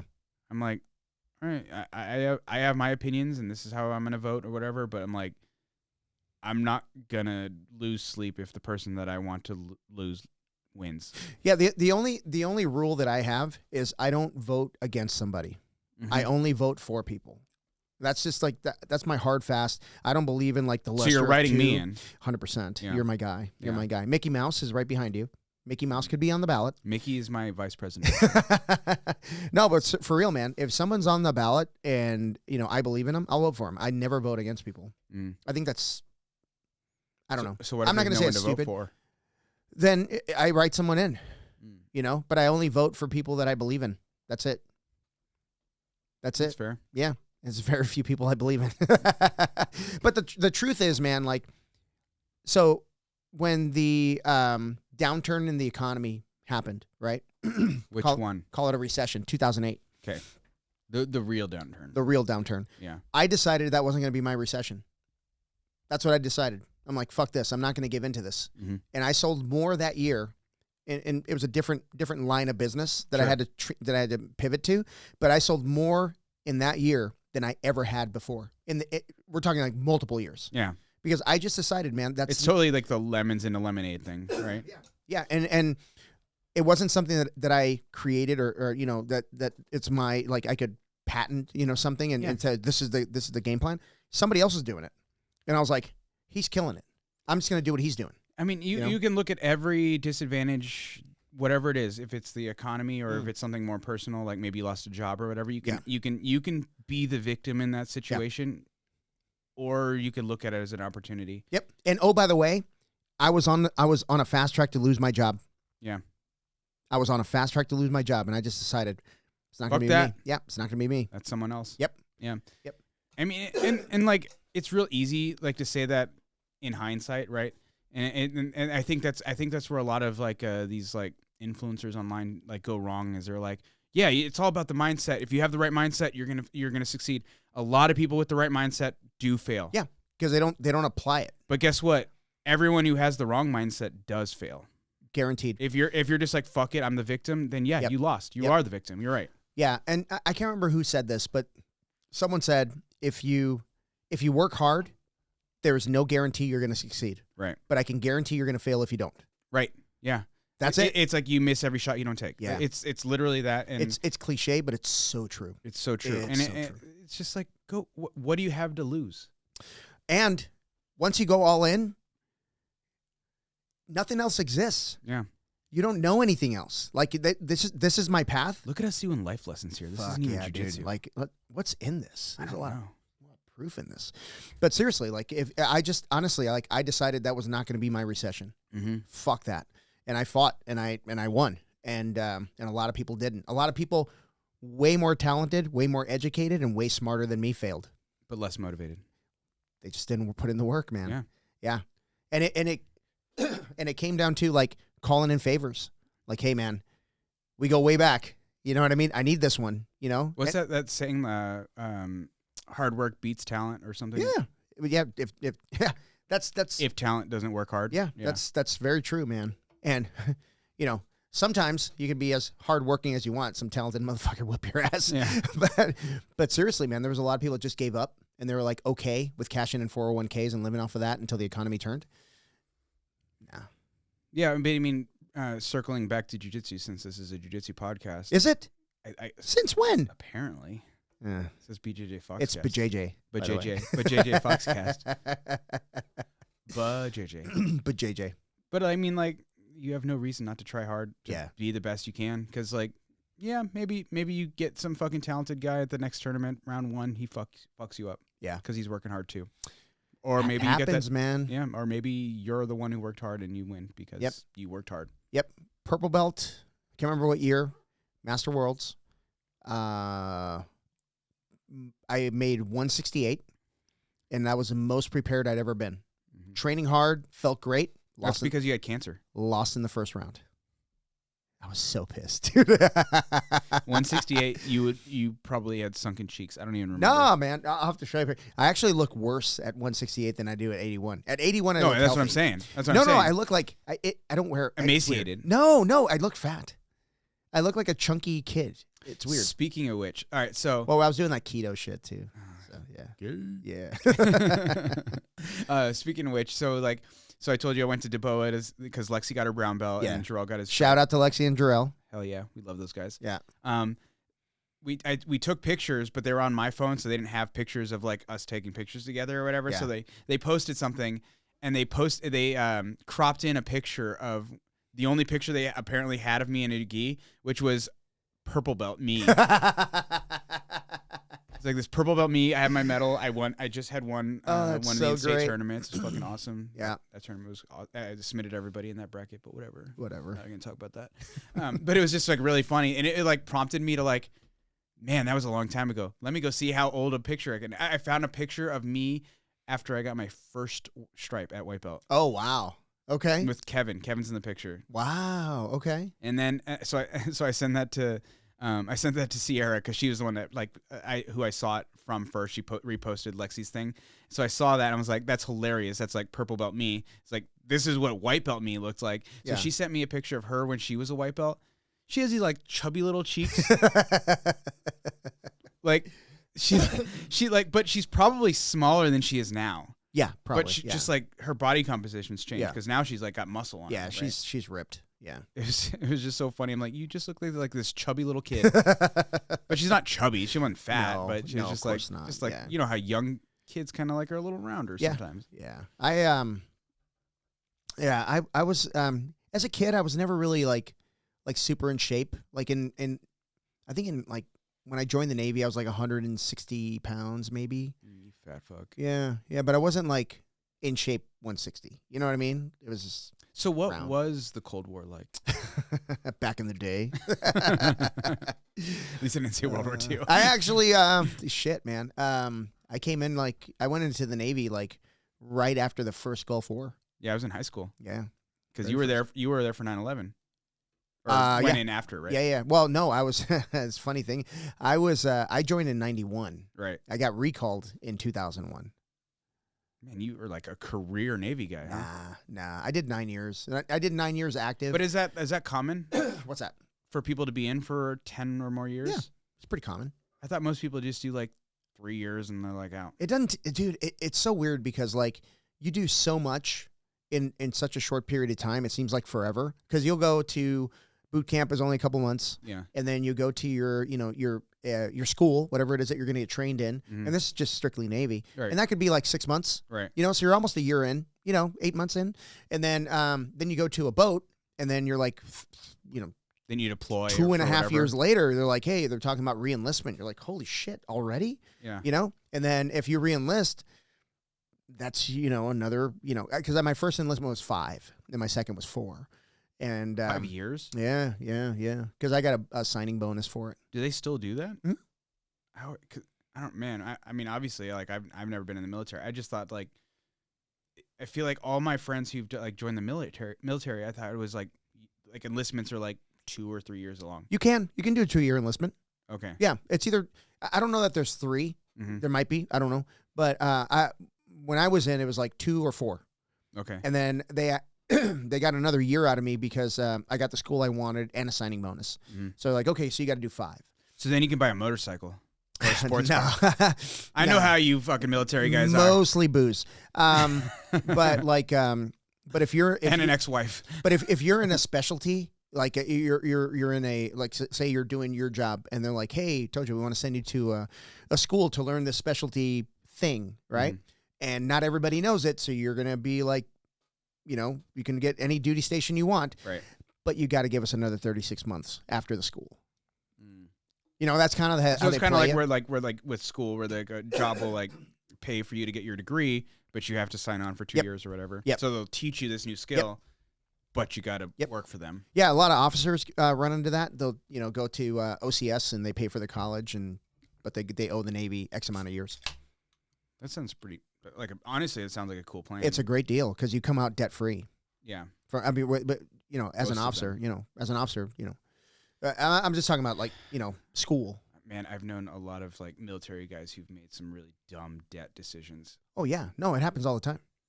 It happens all the time, and they get those kids. Dude, they get them. Like, if you look at a base, it's surrounded by swindlers. Oh yeah, I bet. You know what I mean? And they're all like, "Hey, you can have this car for $300 a month for the next 90 months." Yeah, they're like, "Cool." Yeah, they're like, "I don't have rent." Yeah, yeah, and they make some stupid decisions. Yeah, they actually they changed a lot of things, man. Like since I was in, when I was in, you could live on the boat, and that's what I did. You pay no rent, you just live on the boat. I mean, you get chow 3 times a day. You do your job, and that's it. That's it. Yeah. That's it. And even when you're off, like you just come and go as you please, right? One of my my friend's brothers, he was in the Marines, and he had this friend who was a lesbian. He married her so that they could get like the bonus thing or whatever. Yeah. And I was just like, that sounds like you guys are in for a bad time. Yeah, people get busted for that all the time. Oh, well, at least back in the day they would. What happens if you get caught with that kind of stuff? I don't know. I mean, I'm sure they have some kind of punishment for it. They just like bad boy. No, you're basically stealing, right? So you're going to get treated appropriately. So the government doesn't like to be stolen. No. And I think like there's a rule, like if you steal from the government, they can come at you. They can come after you for 3 times what you stole. Fuck yeah. Yeah. I think that's a rule or a law. Can I do that? If the government steals from me? No. So keep sending your money to Ukraine. We should just start writing checks to the Taliban and Ukraine. Fuck yeah. Why not, right? I mean that's where the taxes are going anyway. Craig Jones. Yeah, that was a wild rumor. Anyway, but yeah, so no, going back to I got more on that. We can talk off air. Really? Yeah. Why won't you talk on there? Oh, it's because it's rumor? Yeah. Okay. So yeah, but as far as like enlistments go, they varied and there were some guys that were like, they would come in do their 2 years and got out and awesome, My friend Ray, he was a deck seaman. And before you say anything, seaman, it's exactly what you're thinking. No, he's come all over the deck. So he was a deck seaman, which means he went in with like no rating, right? Okay. No rating, and he after don't you start what? How does the ranking work in the Navy? So E1 is seaman. Okay. E2 is I don't know. E3 is like seaman first class. I don't know what the fuck it is. Ensign. Yeah, no, it's like. Well, what is ensign? Is that a thing? Ensign is like the first rank of an officer. Okay. Yeah, so it's like that's 01. The only reason I know that word is from Star Trek. Yeah, so he after 2 years of going in, they call it undesignated. I don't know what they call it now, but they call it that then. But undesignated, and then maybe you should ask your daughter. Yeah, you can strike. They call it striking. You can pick a job that you want to do, and you strike to that job, and you kind of work your way into that division, and then you're working for them, and then when that stint is up, you can go to school, and then you're that forever, right? Or for as long as you want. So he struck gunner's mate. And I love being around this kid because he was just like a shit talker, and he was like, fuck the Navy. As soon as I get out, fuck this and fuck that. He fucking hated he spent more time in the Navy than any of the other guys who were stationed with. He did 26 years. The Navy sounds like I want to sign up right now. You do not. You'd be bored. I think you'd be bored. Yeah? Yeah. Because I think people, no, you like to tinker. I think you'd do well. Like you'd be well liked.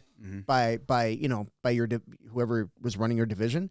Like we had a guy, I can't remember his name, but he was like that Mr. Fix-It guy. Yeah. Like he could just make shit work. Yeah. And they loved him, dude. Like I was like, if the book don't say it, fuck, you're fucked. But he would just make things, Yeah.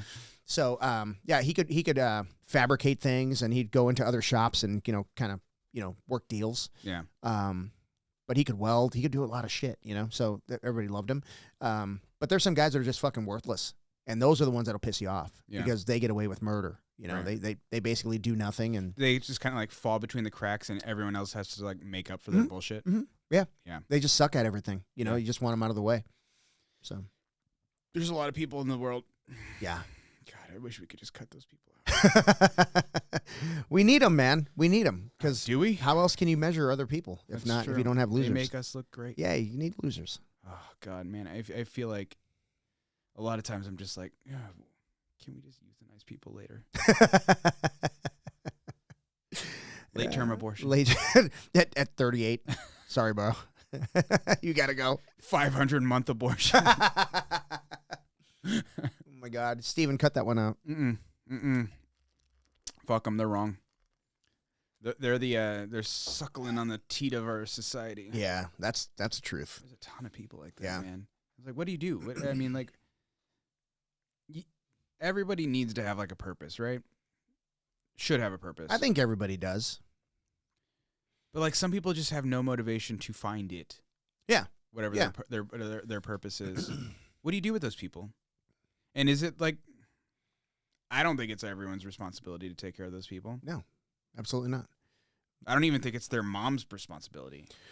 No, but I heard something today about the like Gen Z, like shitting on Gen Z. That's my favorite. And they're like, well, they were raised by somebody, and people complain about, oh, their kid is lazy. Well, this millennial didn't have kids. So Right. But what I'm saying smarter is, than most of them. What I'm saying is like they're saying, oh, Gen Z are lazy, whatever.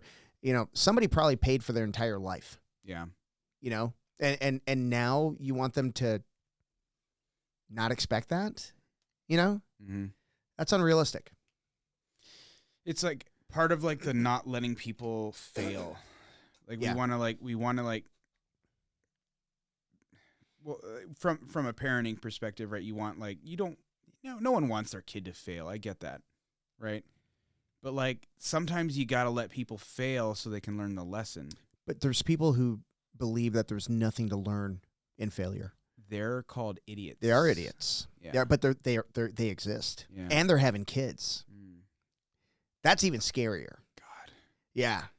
There's like some post-apocalyptic books and movies where I'm like, I think they might have had it right. Yeah. Like, you should have to register to have kids. Yeah. I think there was one of the parents of the kids class was saying, like, he goes, I love that the kids can go home empty-handed from tournaments. Fuck yeah. Yeah. Yes. Yeah. Absolutely. You got to win your way to that podium. It's such a valuable lesson for a kid to learn that they can lose. And we've talked about this a lot, man. We talked about like the solid that parents are doing for the kids that do lose and do have to fight for everything. Mm-hmm. The solid that the parents of the kids that don't let their kids fail, they're doing them because they're not going to be able to compete with the kids. I just don't understand how those parents don't see having to win. That they're crippling their kids. Yeah, I mean, you can't really hold it against them. There's a lot of guilt that comes along with it. Well, you can, but there's a lot of guilt that happens. Like, let's just say, like, as a parent, is that what you're saying? Mm-hmm. Okay. Yeah, as a parent, like, as a parent that's been through a divorce, like, I went through a lot of guilt, and I had to overcome a lot of guilt because, like, I was like, I'm screwing up my kids, because, like, you know what I mean? Broke up the home, all that stuff. But that's guilt of the divorce, not guilt of, like, I need to let my son, like, lose a football game. Well, no, I'm not saying that kind of guilt, but there's, like, there's a lot more in play than just a football game. Sure. So, I mean, So let me give you like a real world example. So little Luis teaches the little littles. Mm-hmm. I'm not going to name names on like who I'm talking about, but there's a particular little that like is in the class, and he's kind of a shithead. Okay. Right. And Luis will scold him as he should, like when he's doing something, when he's like fucking around and not like paying attention. He's trying to learn jiu-jitsu, right? Mm-hmm. So if you're just like picking your butt or fucking with other kids or whatever, it's like, well, I'm going to need to put you in your place. Yeah. He'll do that. And then the mom on the side will be like, you did nothing wrong, sweetheart. Yeah. Undermine the coach. Yeah. Yeah, I don't know how. I know how I would handle it, but I won't say it on this podcast. That person's not allowed to be on the sidelines. Correct. Yeah.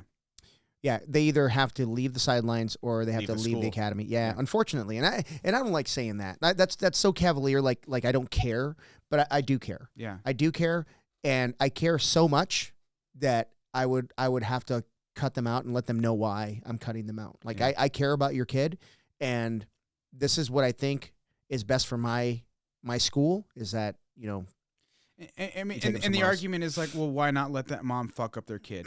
It's their kid. Well, it's like that kid has to interact with all the other Correct. kids in the class. Yeah. Yeah. And if that kid is taking away from other people, you're not worth it. Yeah. Yeah. You're screwing up the entire class Mhm. because you're not letting the coach coach. Mhm. Yeah, and then when they say like, oh, you're singling them out. No, I'm making them a part of this team. Yeah. That there is a difference. Yeah, absolutely. And this team is disciplined, right? And I'm not singling saying him out would be letting him be the shithead, and Correct. everyone else has Correct. to obey the singling rules. him out would be like you said, let him be the shithead and be like, okay, we're just not going to deal with him. Mm-hmm. That's not cool Mm-hmm. because he's not part of the team anymore. Yep. Right? If you exact the punishment, and hopefully it matches the crime. But if you exact punishment, right, and then you let them back in, explain to them like, hey, this is why coach, raised his voice or told you to sit down or whatever, and then but you're welcome to join us back in class. Now that's more productive, Yeah. right? But you can't have somebody on the outside undermining that productivity. Yeah, I agree. Now, so I would add one little thing. So punishment versus negative reinforcement. Because there's everyone knows positive reinforcement. Yeah. Right. So positive reinforcement is like you do something good, here's your candy. Right. Yep. Easy. Positive reinforcement. Everyone Like a dog. understands that. Like a dog. Punishment is something you can't take away. You do something bad, I hit you. Right. If I hit you, I can't unhit you. Yeah. Right. Yeah. Negative reinforcement is you do something bad, I put you in timeout. Right. I can take that away at any time. You're in timeout right now until you start say they're having a tantrum. You have a tantrum, I put you in timeout. When you calm down, I bring you back in. Mm-hmm. Negative reinforcement. I think negative reinforcement is the way that all that stuff has to work. That's how they become the part of the team. Yeah. I think a lot of times we say that's punishment, right? I don't think we really use punishment often in especially with the kids in jiu-jitsu. Not really. Right. Yeah. You're never like hitting a kid ever. Of course not. Never hitting No, a kid, right? no. Or never like, all right. Doesn't mean I don't want to. Oh, dude, I want to hit them all. I want to hit them all. Yeah, no, I know what you mean, man. It's and listen, the thing is like it's such a fine line because who am I to tell somebody how to raise their kid? Right. You know what I mean? All I can do is like this is the environment we're trying to foster. Mm-hmm. And if you don't jive with that, then I'm sorry, but you got to find another environment. Well, so here's the thing. Like, okay, it's definitely not your responsibility, Right. Right, 100%. Yeah. I mean, they're like, well, it is and it isn't, right? They're like they're paying you to fill that role. That's I think in my opinion that's what paying a coach to coach is. Yeah. Right. So, when you have, there's no true obligation to like, oh, I need to correct this kid's action, Right. other than that's my job. Right. But there's nothing like, oh, if they want to leave, it's not my job to chase after them after they left and like, oh, now I have to teach this kid I'm not his father. Right. Right. But I think it is our job, like even with the adults, to help, teach those people to be better people. Yeah. I mean, obviously it's like, hey, if you want to leave because you think I'm being mean to you by telling you, yeah, you can't just fucking yell and scream and have tantrums like on the mat. Like, I mean, we know adults that act like that sometimes, right? Sometimes, yeah, sometimes. Right.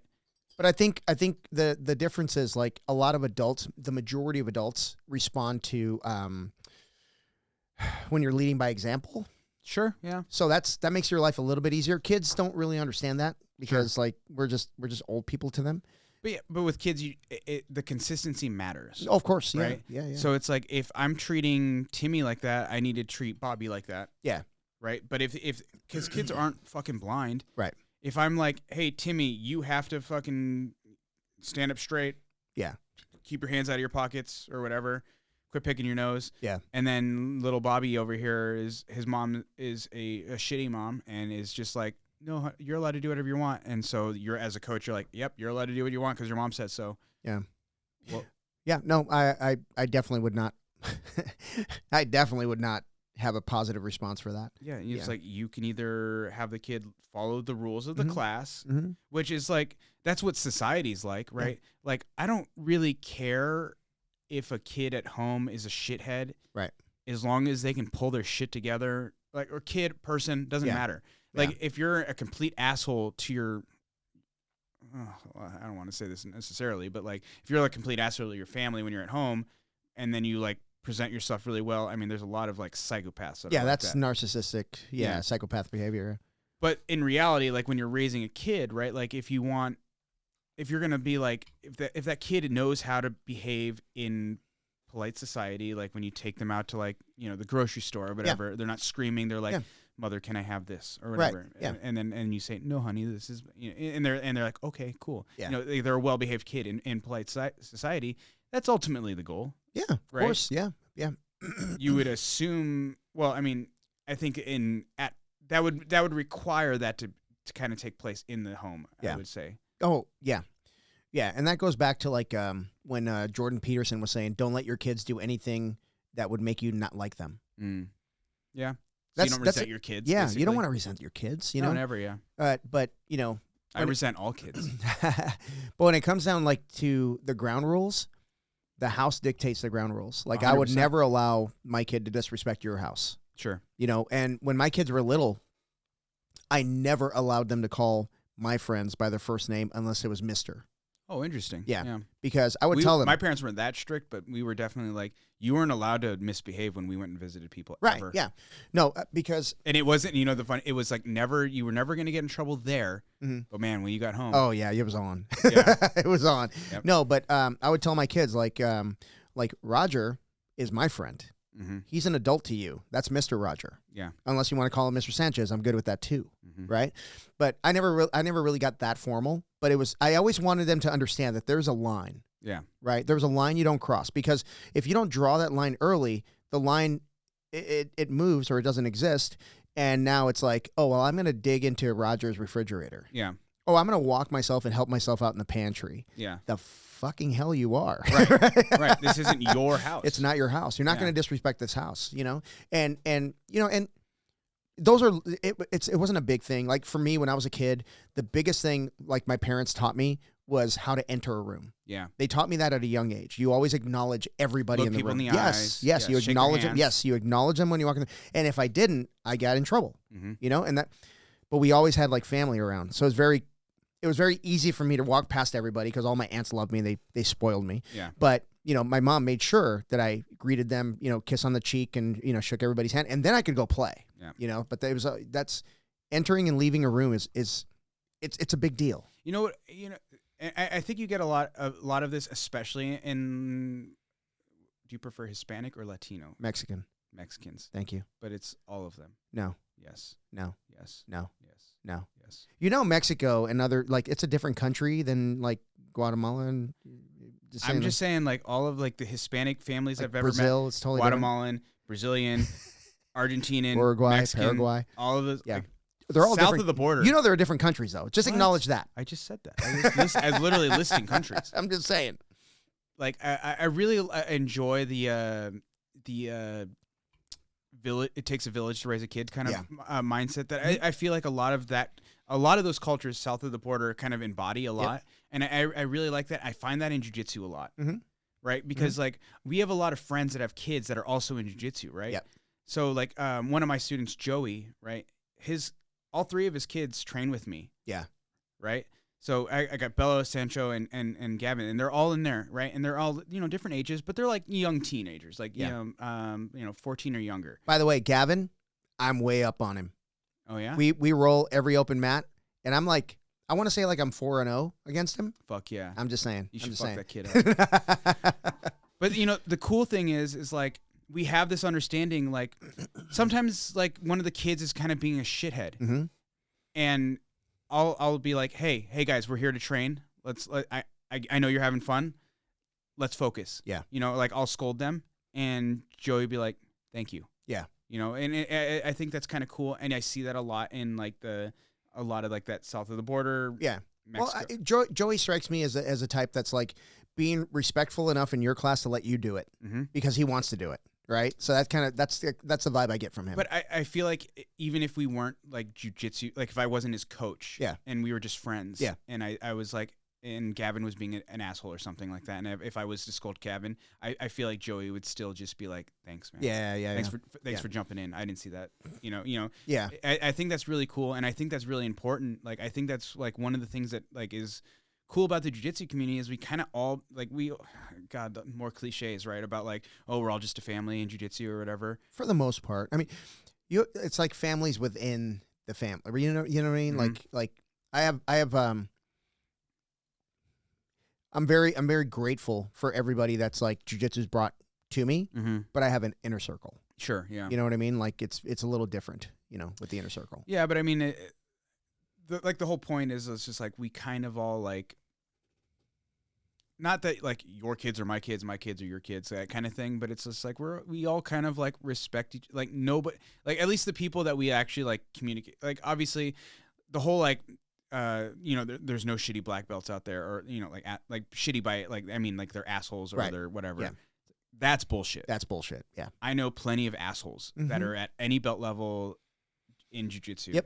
Yep. A lot of them get weeded out. That's true. Yeah. Right. But a lot of them get exposed. They get exposed. And here's a crazy part: after they're exposed, they're not weeded out. Yeah. How is that possible? Some organizations, that just keep those fucking people around. And, those are organizations that I feel like a lot of people should distance themselves from. Yeah. But, I mean, it does exist. And like, I think a lot of us are like, it's kind of like it's just like those cliches you hear at a lot of promotions, especially when someone's getting promoted to black belt. And it's like there's no shitty black belts. All black belts have, they have to have good character and blah, blah, blah. It's like, you can only hope, man. You want that. Yeah, you can but only it's hope. not the reality. It's not. Unfortunately, it's not, man. Like, should it be? Yeah. Yeah. But I mean, what's the vetting process? The vetting process is whipping their ass. Yeah. But even if you whoop someone's ass, it doesn't mean they have to leave. Yeah, but you got to whip them so bad that they want to leave. Right. But maybe they're tough and they're cunts. Yeah. Right? Tough cunts. Yeah. What are you going to do? They're out there. It sucks because like those people do exist, and there's a handful we've kind of talked about. Talked about that in the past about like kind of like a handful of like the lies, quote unquote, of jiu-jitsu, or size doesn't matter or whatever. Yeah. Technique rules over everything. No, it's not necessarily the case all the time. Yeah. Right. Same with like there's no shitty black belts, or jiu-jitsu like weeds out all of the dirtbags. It's not true. It does a lot of them. A lot of them. Yeah. But not all of them. Yeah. There's some guys that hang around, man. There's a lot of dirtbags, especially in Nogi. Yeah. Got him. Zing. People do Nogi? What the fuck is that? Oh my God. Yeah. Zing. I've been enjoying the fuck out of just doing Nogi lately, though. It's been cool, man. It's been cool. Yeah, I made I feel like I've disappointed Ramsey a little bit because Ramsey doesn't care for Nogi, but I'm like, dude, I signed up for Nogi World, so you got to make the transition. So like at open mat on Sundays, I'm like, it's all Nogi, bro. Yeah. As soon as the comp class is over, gi top comes off and we're gonna do Nogi. But I'm enjoying the fun, the fuck out of it because it's just like, it's cool to like not have like it's like just kind of like pure and athletic, like it's definitely. No, fuck it. Fuck you guys. It is not as technical as gi jiu-jitsu. Hell no. It's not. It is not. It is more like the more athletic person wins in Nogi more often than not. At the same level. Man, that's tough. Mm-hmm. Right. In a lot of ways, you're right. Yeah. All right. There are caveats. There are exceptions to that rule. But if you go to like a blue belt tournament, if you get one guy who's super athletic and you get some guy who is just kind of good, the athletic guy's gonna win. Yeah. So some of the best coaches in the world, and I'm talking about like the mainstream sports. Me. Now, mainstream you mean sports. like mainstream? Okay. Yeah. What they do better than anybody else is they take away the strength of their opponent. Sure. Yeah. And very tactical. Yeah. So when you have a like let's call it football, you have a quarterback that can throw it. You don't have to call it football; it actually exists. Yeah. So you have a quarterback that can throw it to the moon, and you have a receiver that's 6 inches taller than everybody and could jump out of the gym. Has glue on his hands. Yeah. Now, cool, but let's say the offensive line isn't that great. Mm-hmm. You're just going to blitz that fucking quarterback, and you're going to hurt him. And he'll never be able to throw. Fucking hurt him, yeah, right? Exactly. And you're going to put 3 people on that receiver, and then when they chuck it up in the air, right, it's up for grabs. So that's taking away their strength, right? Mm-hmm. In jiu-jitsu, same thing. So when I was watching a video where the guy's saying like, oh, pulling guard should be outlawed. Those are guys who don't want to actually do jiu-jitsu. Yeah, I'm taking away your ability to take me down. Yeah, 100%. That's it. I'm playing within the rule set, and no, I'm not gonna let you take me down because it doesn't look cool. Yeah. You know what I mean? Oh no, I'm not putting on a good show. Yeah, no, I want to win. I want to win, period. I want to get to the next round. Yeah. That's all I care about, getting to the next round. Well, here's the thing. Like, okay, cool. You took me down. Like, this is that whole wrestler argument, right? Like, wrestler, like, oh, why don't you guys fucking wrestle or whatever, you know, where Jake Watson was wrong, right, about the ADCC. 100%. Yeah, he's fucking wrong. I love you, Jake. Love you, buddy. But you know what I mean? It's like, okay, cool. All right, let's give this guy 2 points for taking me down. Then what? Yep. Now we have to do jiu-jitsu. Do jiu-jitsu, right? Or I could just take you down by pulling guard. Yep. Bring it. I was telling my morning class, I was like, you know what? I'm going to start a new organization where you get 2 points for pulling guard and you get a -1 point for taking down. Because ultimately, what we're talking about is whoever brings us to the fucking jiu-jitsu first. Yeah. Yeah. That's what taking down is. 100%. Yep. You're bringing us to the ground. Yep. And oh, by the way, if I grab your hands and sit on my ass, you've got speed, gravity, athleticism. You got everything working in your favor. Pass my guard. Yeah. Bring it. That's all I ask. Pass my guard. And when you do, awesome. Good on you. I'm giving you the advantage. Good on you. Yeah. 100% you're getting the advantage. Yeah. And you can't complain about that. Yeah. Well, they can because they do. And to use another football analogy, I won the coin flip, and I'm saying, I'm going to kick off to you because my defense is way better than your offense. Now what? Yep. My defense is way better than your offense. Yeah. Yeah. So let's see what you can do. That's actually like a really like apt comparison. Fuck yeah. Yeah.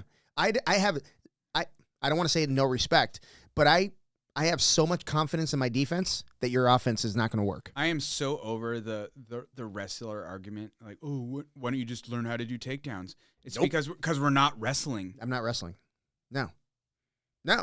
We're doing jiu-jitsu. We're grappling. If I walked into a wrestling room and sat on my ass and everybody laughed, totally expected that. Yeah. Yeah. Yeah. Fuck yeah. If you sign up for a fucking wrestling tournament and you fucking pull guard, stupid. they're like, what? What are you doing? Yeah. Okay. What are you doing, idiot? You lost. Yeah, but if you sign up for a jiu-jitsu tournament, I'm going to play guard. If I know you're a wrestler, I'm going to play guard. I'm going to force the guard. You know, I'm not going to play guard. You know what I'm going to do? I'm going to play jiu-jitsu. Yeah, that's it. Yeah. Because we're in a jiu-jitsu tournament. And that is just playing to the rule set. That's all I'm doing. That's it. I'm not doing anything illegal, whatever. But the reality is like wrestling is cool and all, right? I love wrestling. I think it's really cool. It's really fun. It's very athletic. There's a lot to it, right? I understand. Wrestling is amazing. Wrestling is fucking fun to watch. I understand its necessity, especially as it pertains to combat sports. Yeah. Right? I understand. I get it. All right. I'm not fucking stupid. Yeah. I get that part. But ultimately we're getting to the ground one way or the other. Yeah. Yeah. Like you don't ever see in like ADCC where like I'm gonna take you down and then I back off and let you stand up and then take you down again. Like, no, that's not how that works. I take you down and now I have to play in your guard. Yep. Yeah, and I'm under no obligation to stand back up. Right. Now you got to come to me. If you disengage like that, you get a penalty. Yep. Yeah. No, but listen, like I totally understand where they're coming from. I think wrestling is probably the hardest of the martial arts because they really, really, even at a young age, they train hard as fuck. Yeah. You know what I mean? But when you come to jiu-jitsu, you're doing jiu-jitsu. I'm going to force you to do jiu-jitsu. I'm going to take away your strength. That is just like, that's basic tactics. So like anytime you have like a new guy come into the school, like not new, like white belt new, but like, I just mean like a guy who's visiting and everyone's like, oh yeah, he was a wrestler at blah, blah, blah college. And I'm like, cool. I like, oh, I heard you're a wrestler. Cool. Awesome. Slap hands, bump fists, whatever. And then boom, I sit down. Yeah. Grab the hands and sit. Yeah. Let's go. All right, brother. Oh, you're a wrestler? Cool. Yeah. But you can see them like, shit, I know you're going to my right. Yeah. I know you're going to my right. But you know what I mean? It's like I just took his advantage away. Yeah. Yep. Okay, cool. Yeah. Yep. Oh no, I pulled guard and now I'm a shitty butt scooter. Yeah, but now he's also not slamming me to the. I don't have a concussion. Yeah. Right? Like, yeah. Why is that a bad? That's called good tactics. Yep. Then you take you take their back and choke them. Yeah, I'm sure. What's that book? The Asian guy that they always like quote for like the rules of war. Miyamoto Musashi, the Book of Five Rings. Yeah, that thing. Yeah, I'm sure there's something about like pulling guard on takedown on wrestlers. Always pull guard on wrestlers. Always pull guard on wrestlers. I think it's chapter 6. Yeah, it's definitely in there. It's the Book of Six Rings. That is 100% in there. Yeah, man. Yeah. Why wrestle? Like, why play? It's like if you're gonna hang out with pigs, why play in the mud? Like, right. Don't play in the mud with pigs. Like that's gonna get dirty. That's where they want to play. You're gonna get dirty. Yeah. No, I'm gonna fucking take you to my fucking realm. Yeah. I'm gonna take you to where I have the advantage, not where you have the advantage. Yeah. I'm trying to beat you. I'm not trying to fucking make look cool. Yeah. Yeah. Fuck all that. I don't want to be a highlight reel. That argument is so shit. It's such a shitty argument. Yeah. Yeah. Yeah, man. It's just it can be frustrating when you're having that conversation, but I do understand where they're coming from. Like, yes, they are superior on their feet, and therefore I got to take that away. Yeah. Here's the reality, though.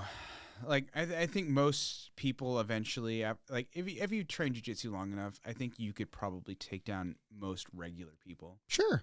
Yeah. I mean, somebody that knows nothing, of course. Yeah, or smaller than you. It's silly. Yeah. Yeah, I foot swept Sierra the other day.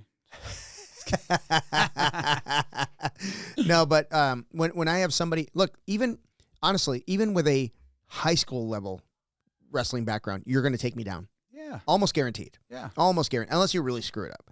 But yeah, I mean, I don't have that background. I mean, one of our homies, like fucking Aaron Wilson, like he wasn't a college wrestler. No, he was pretty good in high school. But he's a fucking good wrestler. Yeah, he is. He's a really good wrestler. You watch him compete in jiu-jitsu. Yep. He's taken down most people at will. Yeah. Yeah. Right? And like in a spectacular fashion most of the time, right? Yeah.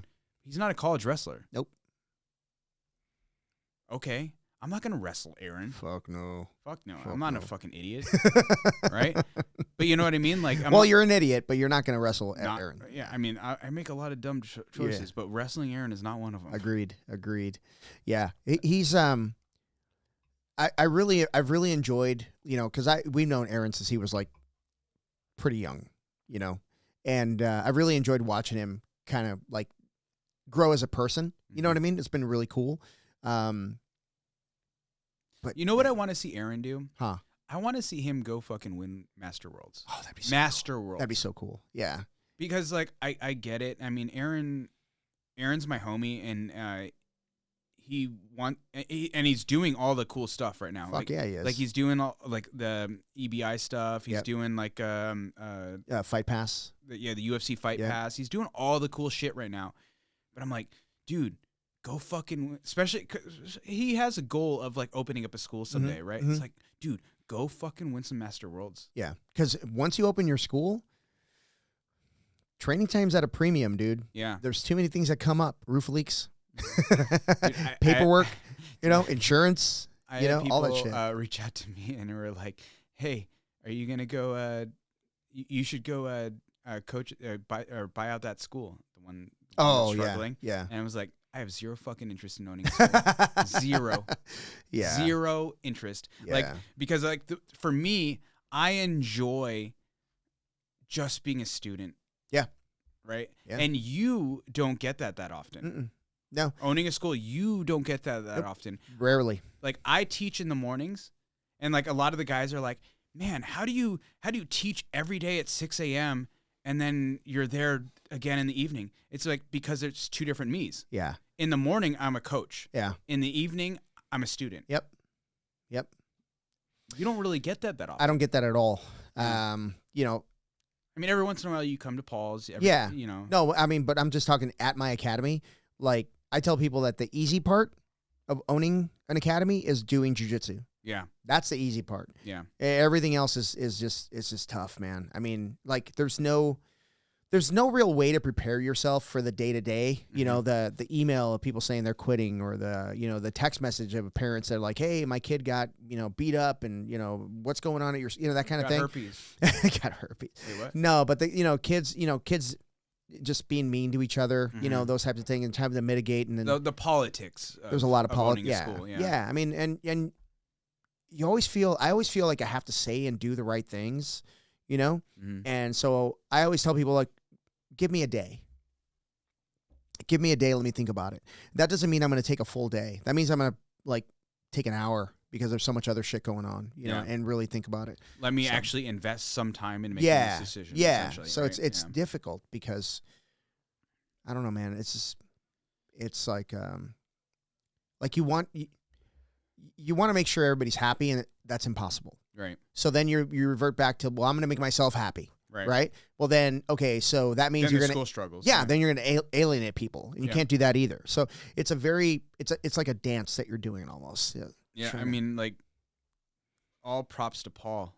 Yeah. For doing it for this long, or anybody who's 14 years owned a school and competed. Yeah. Right. Because there's a lot of coaches who own schools. Yeah. Not a lot of coaches who own schools and compete well. Yeah. Paul's been able to do that. Yep. And that's like, that's really cool, because like it's the one thing I think about, like, okay, if I like, this isn't a goal of mine. Let me throw that out there right now. If I was just say, like, tomorrow I'm going to open a school. Okay, cool. I open a school. I have a morning class. I have an evening class. At the bare minimum, right? You have the 2 classes, the bare minimum, right? Okay, when am I training? Right. Yeah. You're not. Like, if you're lucky, like, so, like, in my morning class, like, my rule is my students come first. Yeah. 100% of the time. I am never going to be that coach who's like, hey, I need to train. So I know we're odd. So I'm going to have Jim, you're sitting out. Right. Because I want to get a round in. Don't do that. Nope. Yeah, don't do that. It's like the only time I get rounds is when we're odd and someone is like hurt, or they're not, or we're even, like, with myself. Yep. And people that do that, you probably shouldn't be running a business. Yeah. And because you're prioritizing yourself over your business. Yeah. And people that don't, and your students. Yeah. And people that don't and feel they're martyring themselves are wrong too. Yeah. Like, no, you're not making a sacrifice. This is what you signed up for. Yeah. Okay. I was like, how am I martyring myself? Yeah. But no. Like, in my opinion, which is nice as, like, only a coach and not a gym owner. I'm a coach, not a gym owner. It's really easy for me. Dude, I had the best of both worlds when I was at Paul's, man. I would teach in the morning and train in the evening. Yeah, that's what I have. Best of both worlds. Yeah. And then here's the cool part. I could apply what I was teaching in the morning and come back the next day and say, okay, this is what's working and what's not.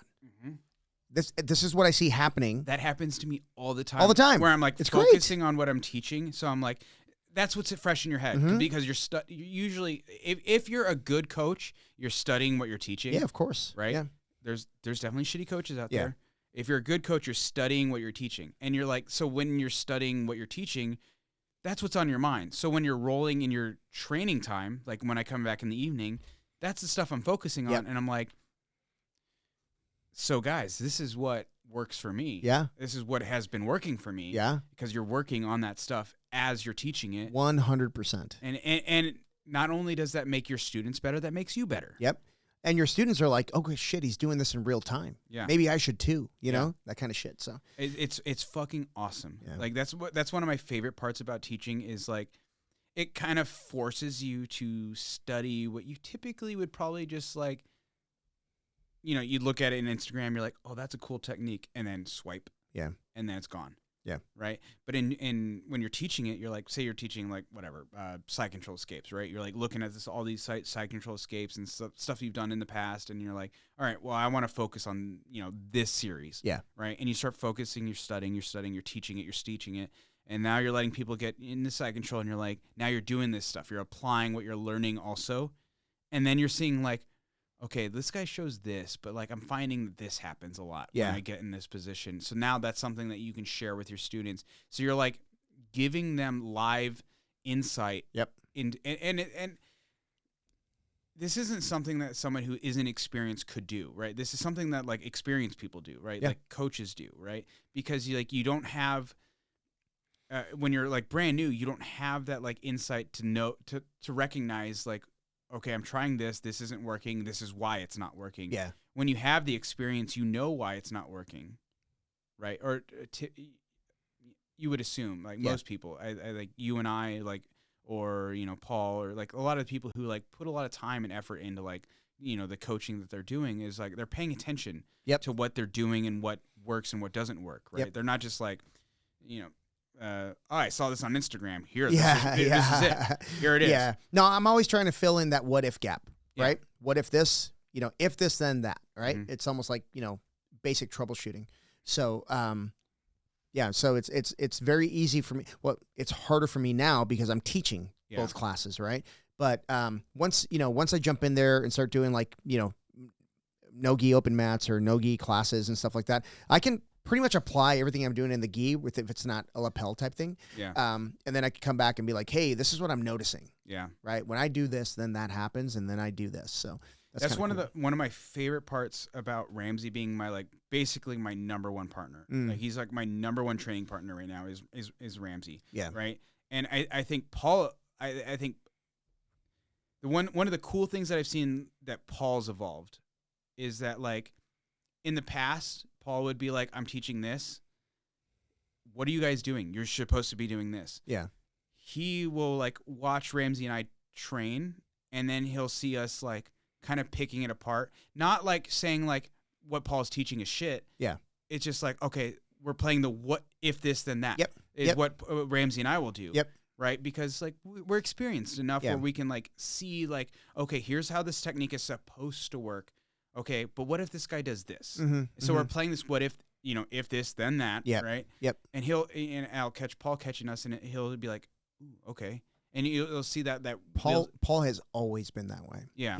That's what makes him so good. Yeah. He's always been so open-minded about, even when he's studying really hard. Yeah. He's like, oh, I didn't think about that. Yeah. And I think that's at his core, that is his strength. Yeah. And that's why he's so freaking good in competition too. Because there's very little like in his, like when you watch him compete, he morphs into what he needs to be to win. Yeah. Right? Yeah. It's not like I'm going to play this and that's my biggest issue. I'm going to play this and that's fucking it. You know? He's never been that way. So that's kind of cool how he does that with you guys. Yeah. And he'll like stop. Like obviously like Paul like has to like, when you have like the 5 minutes where everyone's drilling, right? Yeah. He'll like walk around, make sure everyone's like, understanding what we're doing. But then he'll like kind of like stop by Ramsey and I and be and like look at what we're doing. And he'll like kind of like, you could see him like thinking is like, oh, okay.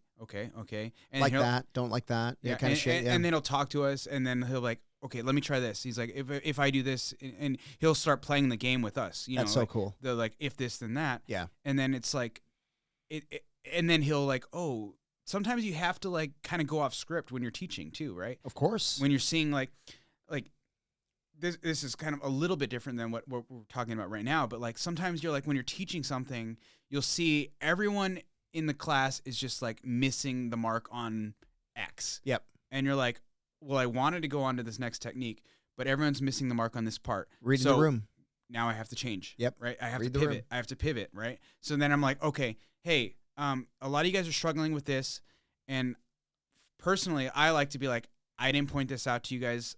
I kind of took it as a given. Yeah. This is what I'm doing here. Yeah. Right. So you kind of have to like, it like kind of highlights the details that you think that everyone is seeing, but they're not. Yeah.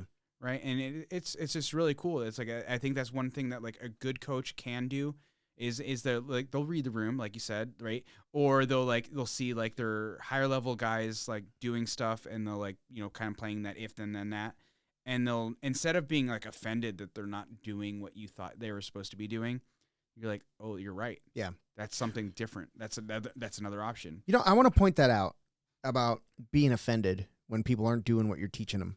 Mm-hmm. I love when my purple belts and my brown belts and my black belts are dissecting shit like that. I dig it. I really do. Yeah. The only time I ever raise an eyebrow like these motherfuckers is when people stop drilling.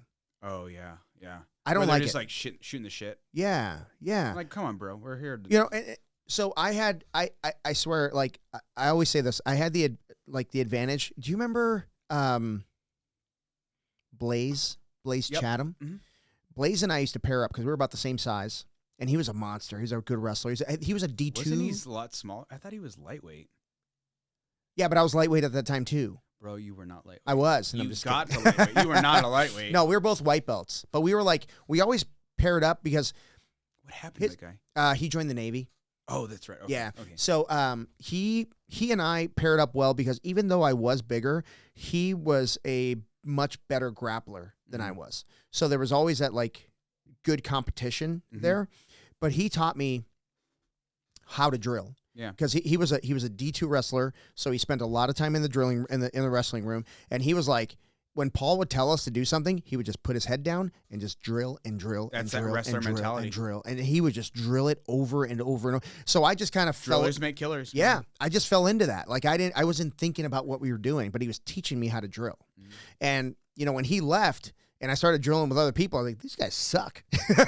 You know what I mean? They only do like 4 times. Yeah. But that's like, I think that if you're not drilling for the entire time that you're allotted, you're really robbing yourself. Because think about how much drilling time you actually get per week. It's not a lot. It might be 45 minutes total. And you know, the funny part is I think that the higher ranked you are, I think the more often that happens. Yeah. Because I can think of personally myself how often, like, especially when it's something like you consider relatively fundamental. Yeah. And you're just like, okay, I got this one. Yeah. But it's like you can never, like, I don't care if it's an armbar from close guard. You can never drill that enough. Ever. I want everyone who's listening to hear that. There is not a technique that you can drill too much. Yeah. And well, you remember we talk about this a lot when Kaplan was teaching the morning class. Clip that. You remember when Isaac Doderlin came in? When I do. Well, Cap was teaching like a knee cut pass, remember? Uh-huh. And Isaac drilled it the entire time, but he kind of put a little flavor on it, and we were kind of side-eyeing. I was like, ooh, I like that. You know what I mean? But that's what you should be doing as a higher belt. You should be adding your little flavor to it. Yeah. And maybe that white belt that you're drilling with is like, oh, shit, that looks pretty cool, and they want to do it. It's addictive. Yeah. Drilling and working hard is addictive. Yeah. I don't know what it is like. When you're a white belt, you don't have flavor to No. But you can see it, right? Yeah. And you can ask questions. But I think it's almost like infectious. Like if you have a room of drillers, everybody wants to drill. If you have a room full of lazy people, everybody's gonna sit around, palms on the mat, 100%, feet out. 100%. Yeah. I think you need to build the room that you want to be in. Yeah. Yes. As like a coach, that's it. Let me, and we're going way over where I wanted to go, but this is good. Fucking cares? No, this is really good. So, I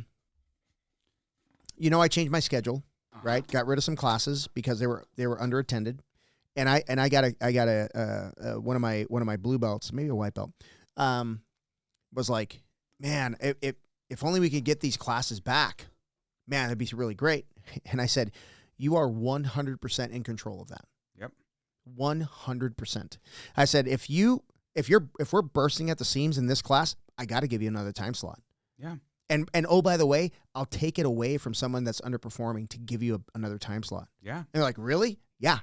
I said, listen. I said the coaches that I hired, the reason they're still here, the reason they're hired is because they're competitive. Yeah. And they should be like, I want my coaches to hit me up and be like, hey man, I had this many in my class. You only had that many in yours. You know what I mean? Lighting that fire a little bit? Dude. Yeah. I want them to like just shove my face in it. You know what I mean? I don't want a coach that's like complacent. Yeah. Complacency is a killer, right? Yeah, for sure. But that's what I need people to understand. Like, I don't make decisions based on my feelings. Yeah. Right? These are real numbers that I'm playing with. And like, yeah, if you have 6 people showing up in the morning or the evening or whatever, doesn't matter. Oh God, yeah. And then that'd be awful. Yeah, and then you have like 40 people showing up in the evening. There's something going on there, right? Yeah. And if a coach comes to me and be like, "Hey man, I got 50 on the mat. we need either more mat space or we need another time slot. Yep. You got it. Yep. You got it. Here it comes, and be ready, because but that's the kind of thing you can foster with the right kind of attitude. Yep. At the student level and the coach level, or the two different levels. Right. But the coach can't be held responsible for all of it. The students have to drive it. Because I remember Navas, we were like, what really lit a fire under us was we were so fucking competitive. We just wanted to beat the shit out of everybody. So okay, so we're going to go to Vegas and win. And we would.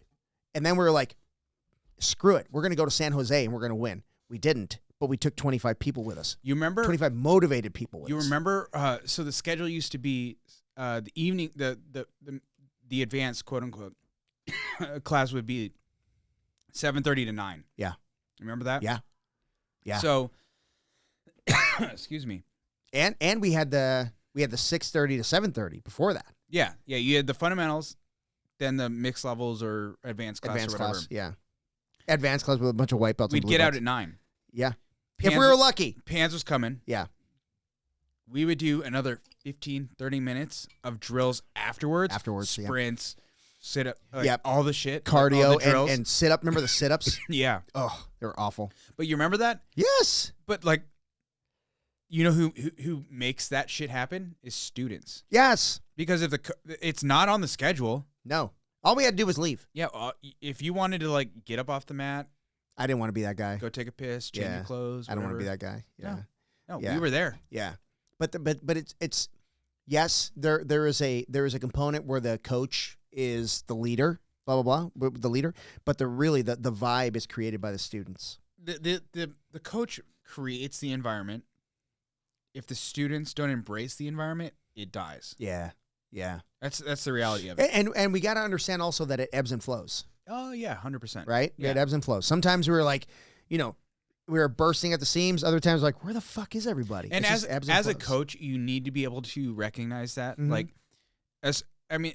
There's really obvious times, right? So say there's Worlds is coming up, right? Master Worlds, Pans, whatever. Big tournaments coming up. We all get on the same page. The majority of the class is signed up, ready to compete. We're fucking doing this tournament. Yep. Right. All right, 6 weeks, 8 weeks, whatever, in advance. This is everyone in this class. Our goal is either to prepare for this tournament or help our teammates prepare for this tournament. Yep. Right, because rising tide raises all ships. Right. 100%. If I'm trying to compete, I want my buddies to compete, but that's going to make them better too. Yeah. Let's not forget that. And by the way, it's going to make you better. That's what I'm saying. Let's not forget that. Yeah. When you're helping your buddy get better, you are getting better. 100%. And I don't want you guys to miss that note. I love that you're saying that, because a lot of people miss that, and they don't understand that they're getting the highest level that their buddy can possibly put out. Yeah. Therefore, you're getting the benefit of that. You know what I mean? Yeah. It's so freaking great, man. You think you're kind of I want to fucking compete right now. You think you're becoming the tool is the wrong word, but you're you are being the tool that your friend is using to get prepared for his tournament. You're more of a catalyst. Yeah, a catalyst. Yeah, you're sure. just a bad motherfucker too, man. Yeah. Yeah. But there's no way, there's zero chance that you're doing that for your friend and you're not getting better. Right. Yeah. Yeah. So if you're a selfish person, some of us are. That's fine. The fight game's a selfish business. It is. Yeah. Because when it comes down to it, when you and I compete, We're my alone. coach isn't on the mat with us. Yeah. You're not on the mat with Yeah. me. I'm not on the mat with Yeah. you. Unless I'm fighting you, because I'll fuck you up. You won't fuck me I'll up. fuck you up. No, I'll throw you across the room. But you know what I mean? It's we're all making each other better, Yeah. even if you're not competing. Correct. And a lot of us forget that. A lot of us forget, or well, I'm not competing, so I'm not whatever. I'll be there, but whatever. No, you are getting better if you're helping your friends get better. And that's what makes the victory that much sweeter, Mm-hmm. and the defeat that much saltier. Sure. God, man, you've helped me get ready for so many tournaments, and I hate to say that at the black belt level, I've lost more than I've won.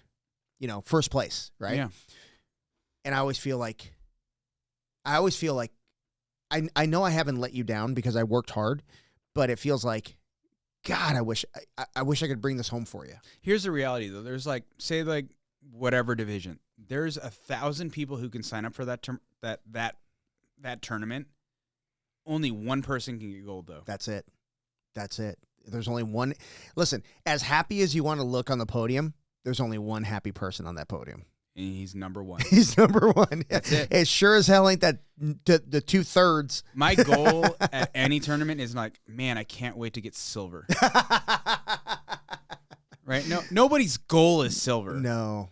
Especially, dude, when you're in the medal rounds, you're like, God, I could taste it. It's that close. Yeah. You know? I mean, that's a little hyperbolic, honestly, right? Like, a little bit. Like, because like if you go to Worlds and you podium, you're fucking happy. I haven't done that yet. I'd be fucking ecstatic. Yeah, I'd be super happy to get bronze at Yeah. Worlds, right?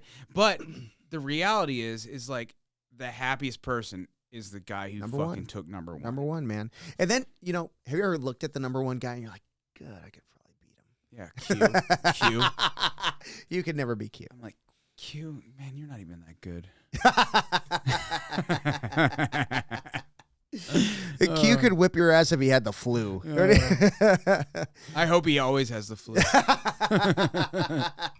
Oh, man. You know what's funny is like Q would never. He would just laugh. He would just laugh. He's such a good dude. You know what's funny about him is he'll say stuff like, you know, we're all black belts, we're all the same. I was like, no, we're not. I assure you, we are Fuck not. You. We are not. Fuck you, you son of a bitch. Yeah, man. No, and you know the thing is, like, when you look at like guys like you know, all the guys that we look up to, like Kenny and Samir and Q and, you know, Paul and all them, they're all on the same mat that we're on. Yeah. There's nothing special. I can fuck them all up. I don't know about all that. All of them. Every single one of them. I don't know about all that. Especially Paul. Yeah. Samir, I'm coming after you. You know what's cool though? Like, so like all kidding aside, it's like it's so cool. Like I've been with Paul since I was day one. Yeah, same. Right? Day one, Yeah. Paul. Right, and it's so cool to be like, where I don't have a chance in hell. You know, where like if I roll with Paul, he's killing me. Yeah, 100% of the time. Yeah. To now, like Paul and I are peers. Yeah, yeah. We're like if like we have a really fucking heated round, like Paul and I have a heated round, like we're on the same page. I could beat Paul. I can catch Paul. Like it's fucking cool. Or man. You're gonna get caught. Or, one or the other. Or yeah. I might get caught. But Yeah. it's like it's so cool. Like how like your heroes become like your peers in jiu-jitsu. And that should be the goal of every coach. 100%. Yeah, I mean, honestly, like they should surpass you. You know, I actually talked about. I don't know if you heard it at dinner last night or yesterday. I was talking to Bill. I don't eat because I'm cutting weight. Right, yeah, and you're so in shape. So I was talking to Bill, and we were talking about getting caught. Mm-hmm. And I said, you know, Tojo got caught by one of his blue belts once, and he announced it to his class.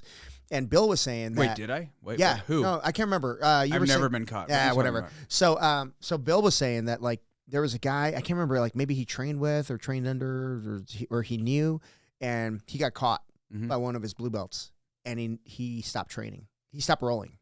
What a bitch. Like he doesn't roll. Or maybe it was Evan. I don't know. Somebody was saying like one of the guys at the table was saying like, yeah, one of the black belts got caught by somebody and they just stopped rolling. Yeah. What a bitch. Yeah. What a bitch. I'd be so happy. Oh. Dude, if one of my blue belts caught me, which they have, yeah, you know, all the time. It happens. And do you know why I got caught? Number one, I suck. No, but honestly, like jiu-jitsu fucking works. Yeah. It fucking works. And if you apply it correctly, you either tap or lose your shit. Hey, everyone, I want you to listen here. Listen really closely. There is no such thing as black belt technique. Nah, it's all the same shit. Mm-mm. Yeah. It's just technique done at a black belt level. That's it. That's it. And you know what? You could be at that level pretty early if you apply yourself. If you drill. Yeah. If you drill and Dude. you roll. Yeah. Yeah. The only difference is you and I have practiced that armbar 1,000 times more than the blue belt. Yeah.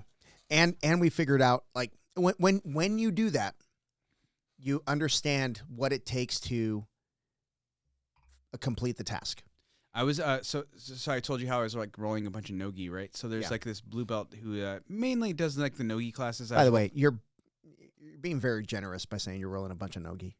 All right, 1 day a week. Yeah, there you go. That's a lot. That's a lot. That's Compared to 0. That's more than you need. Compared to 0. That's way more than you Nogi's fucking easy. Yeah. Yeah. Especially at the master's level when no one can deal with you. Oh my but God. I was rolling with like this young fucking strapping young lad, blue belt guy, and I was rolling with him today, and as I was rolling with him, I was like starting to get tired because he was like young and he can fucking push. He's bigger than me. He can push the pace, right? He's probably your size, but he's also like 6 foot. Oh my God. Right? Fucking nightmare. Fucking athlete. Yeah. Right? Yeah. Was he as handsome as me? Oh, he's beautiful. Oh, God damn it. Yeah, Hate those guys. He's way better looking than you. No. Maybe half. Half way is better looking. looking. No, I'm pretty good looking. I don't mean to toot my own horn, but is that what Amy tells you? My wife says so. My wife says I'm pretty. Oh God! But I remember rolling with him, and I was like rolling, and obviously he's a blue belt, so I was like, I knew where to go, I'm not like I train a lot of nogi, but like I still am better than most. Yeah, sure. Like blue belts, purple belts, whatever. Like I know where to go, right? So I'm rolling with this kid, and I'm like, I remember getting in a position where I'm like, oh fuck, I could if I like didn't know what I was doing right now, I could be really in fucking danger right now. Yeah. And it was like it's kind of cool to like get in that position where you're like, ooh man. Good. I'm not gonna fucking tell this kid, but I'm really close. You're really close. Ooh, escape. Escape by just like the hair on your teeth, right? Yeah. And it's just so much fun. It's so much fun to be back in that position where you're put in like a spot where you're like, it's not that you're giving that person that spot, but you're kind of like, I'm not like hammering blue belts, right? Right. Like, when I'm like even nogi, right? Like I don't train a ton of nogi, right? But like I'm not gonna all right, now I'm gonna fucking just beat the shit out of all the blue belts and purple belts and whatever. It's like you're gonna roll with them at their level, right? And then you find yourself in a bad spot, and it's like I have 2 choices, right? I can either bitch out and just let me tell you how to finish this armbar. That typical thing where like the coach that just got their guard passed. Yeah. Oh, good job. Let me tell you how to do this. Yeah. And by coach, I mean anyone at a purple belt or above level that gets a guard passed. Oh, well, let me show you how to finish this armbar. Exactly. That's fucking bullshit. Or you just fucking enjoy the moment. Yeah. Cool.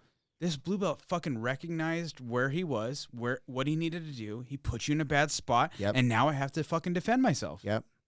And oh, by the way, the second I get out of this, I'm gonna. You're about to get my purple belt level. Yeah, you're about to get my A game on this shit. Yeah. But no, it's fun, right? Yeah. It's not. I hate saying that you're letting them have a position, but you're not letting them have your position, but you're defending a little bit less, right? Like you're playing a little more casual, and then you get into a bad spot, and then you're like, well, I mean, he fucking found it. Yeah, good for him. He found it fair and square. Yeah. I think we've talked about it before, where it's like it's not giving people a position. It's open. It's showing them the door, and they have the option of walking through it. Yeah, we've talked about this before. Yeah. I love that. I think I do that a little bit less if they outweigh me by a lot. Yeah. But if we're pretty close on weight or below, no problem. Yeah. You know what I mean? So. But it's so much more different. Like a lot of people are like, oh, and especially if you're rolling with a blue belt, especially in gi, it's a little more obvious, right? Sure. Yeah. They'll be like, oh, you gave me that position, or you gave me that submission, right? And it's like, I didn't give it to you, right? I showed you, I left my elbow a little exposed, right? Yeah. And you knew to underhook, pull the back position, and take my back, right? Yeah. I didn't give it to you necessarily. I just opened the door, and you had the choice of walking through that door or not. Yep. Right. And it's cool when you have your student, especially your students, right? Yeah. When you're rolling with some guy who's a blue belt at open mat, it's a little different, right? Sure. But when you're with your students and you've taught them all this stuff, and you're like, hey, let me open this door for you. Are you going to step through it? and then they do, and you're like, fuck yeah, dude. There you go. Yeah, it's fucking cool. Yeah, it's like, that's oh, cool. you saw it. Fuck yeah, dude. This is exactly what I was teaching. Yeah, like 3 weeks ago or whatever. Yeah, no, it's always fun, man. Gosh, man, I think about. I know that's gonna sound weird, but no, maybe not. Don't make it gay. No, it's not. I think about how much time I have left on the mat, and I'm like, fuck, I gotta extend that, no matter what. Yeah, because I can't imagine a life without it. I just try not to think about it. you know what I do? I was like, well, Paul's like 100 years old, so I have that many more years at least. Yeah, but I'm not that much younger than Paul, so. Yeah, I am. Yeah. I'm 30. How old am I? I turned 38 this year. Got plenty of time, man. Got plenty of time. But you know what, older, man? I'm younger than you started. You are. Yeah. You old fuck. Yeah. But I'm way better. And I'm better looking. Oh, by a mile. You're neither of those by things. By a mile. You're I'm neither of those things, but that's cool. Whatever helps you sleep at night. If only I could talk about how great looking I am all the time. People, the funny thing is like you had these cameras on and people look at you and they're like, okay, bud. They already know you're full of shit. You can tell yourself whatever. I'm talking to the people on Spotify. Thank you very much. Yeah, the ones that can't see us. That's right. Like, you know what? You're a supermodel. You're a fucking supermodel. I'm muy guapo. Yeah. Ryan Reynolds, who? I never even heard of her. Oh my God! All right, man. Let's call it. We're 2.5 hours in. I'm probably hungry. Have to piss, no, I'm hungry. I got to eat something. Whatever. All right, everybody. If you love the podcast or if you hate the podcast, please like and subscribe. Please Samurai talk shit. Steve, Samurai please. Steve, go fuck yourself. So please talk shit so we can have somebody to shit on the next podcast. And love you guys and follow us on all the socials. Hey, what? He got us talking about him. He did. He did. He did. Not for the right reasons, though. Yeah. Hey, if you don't study Jeet Kune Do, do it now. Yeah. All right. See y'all. Bye. This episode is brought to you by BioPro Plus. BioPro Plus is the faster, easier, and safer non-synthetic alternative to painful, expensive, and invasive anti-aging hormone treatments. The growth factors in BioPro Plus have the unique ability to regulate and restart the body's natural sex hormone production, and it also assists in raising glutathione levels, improving immune response, repairing DNA, promoting enhanced protein absorption, and supporting self-differentiation and proliferation. I don't know what any of that means, but I can tell you this. I've been using this stuff for about a year, and my ability to recover is through the roof. I'm training jiu-jitsu 3 times a week. I'm lifting weights 2 times a week, and the amount of time it takes for me to recover has reduced significantly. I'm 51 years old, and as an aging grappler, I got to do everything I can to stay on the mats. So I go through a pretty regimented recovery system. And BioPro, I also use the evening version. I forget what it's called, but it's fantastic. Get this stuff. Go to www.bioproteintech.com and put the promo code Foxcast. Promo code Foxcast will get you $30 off your order. Hit them up. You won't regret it.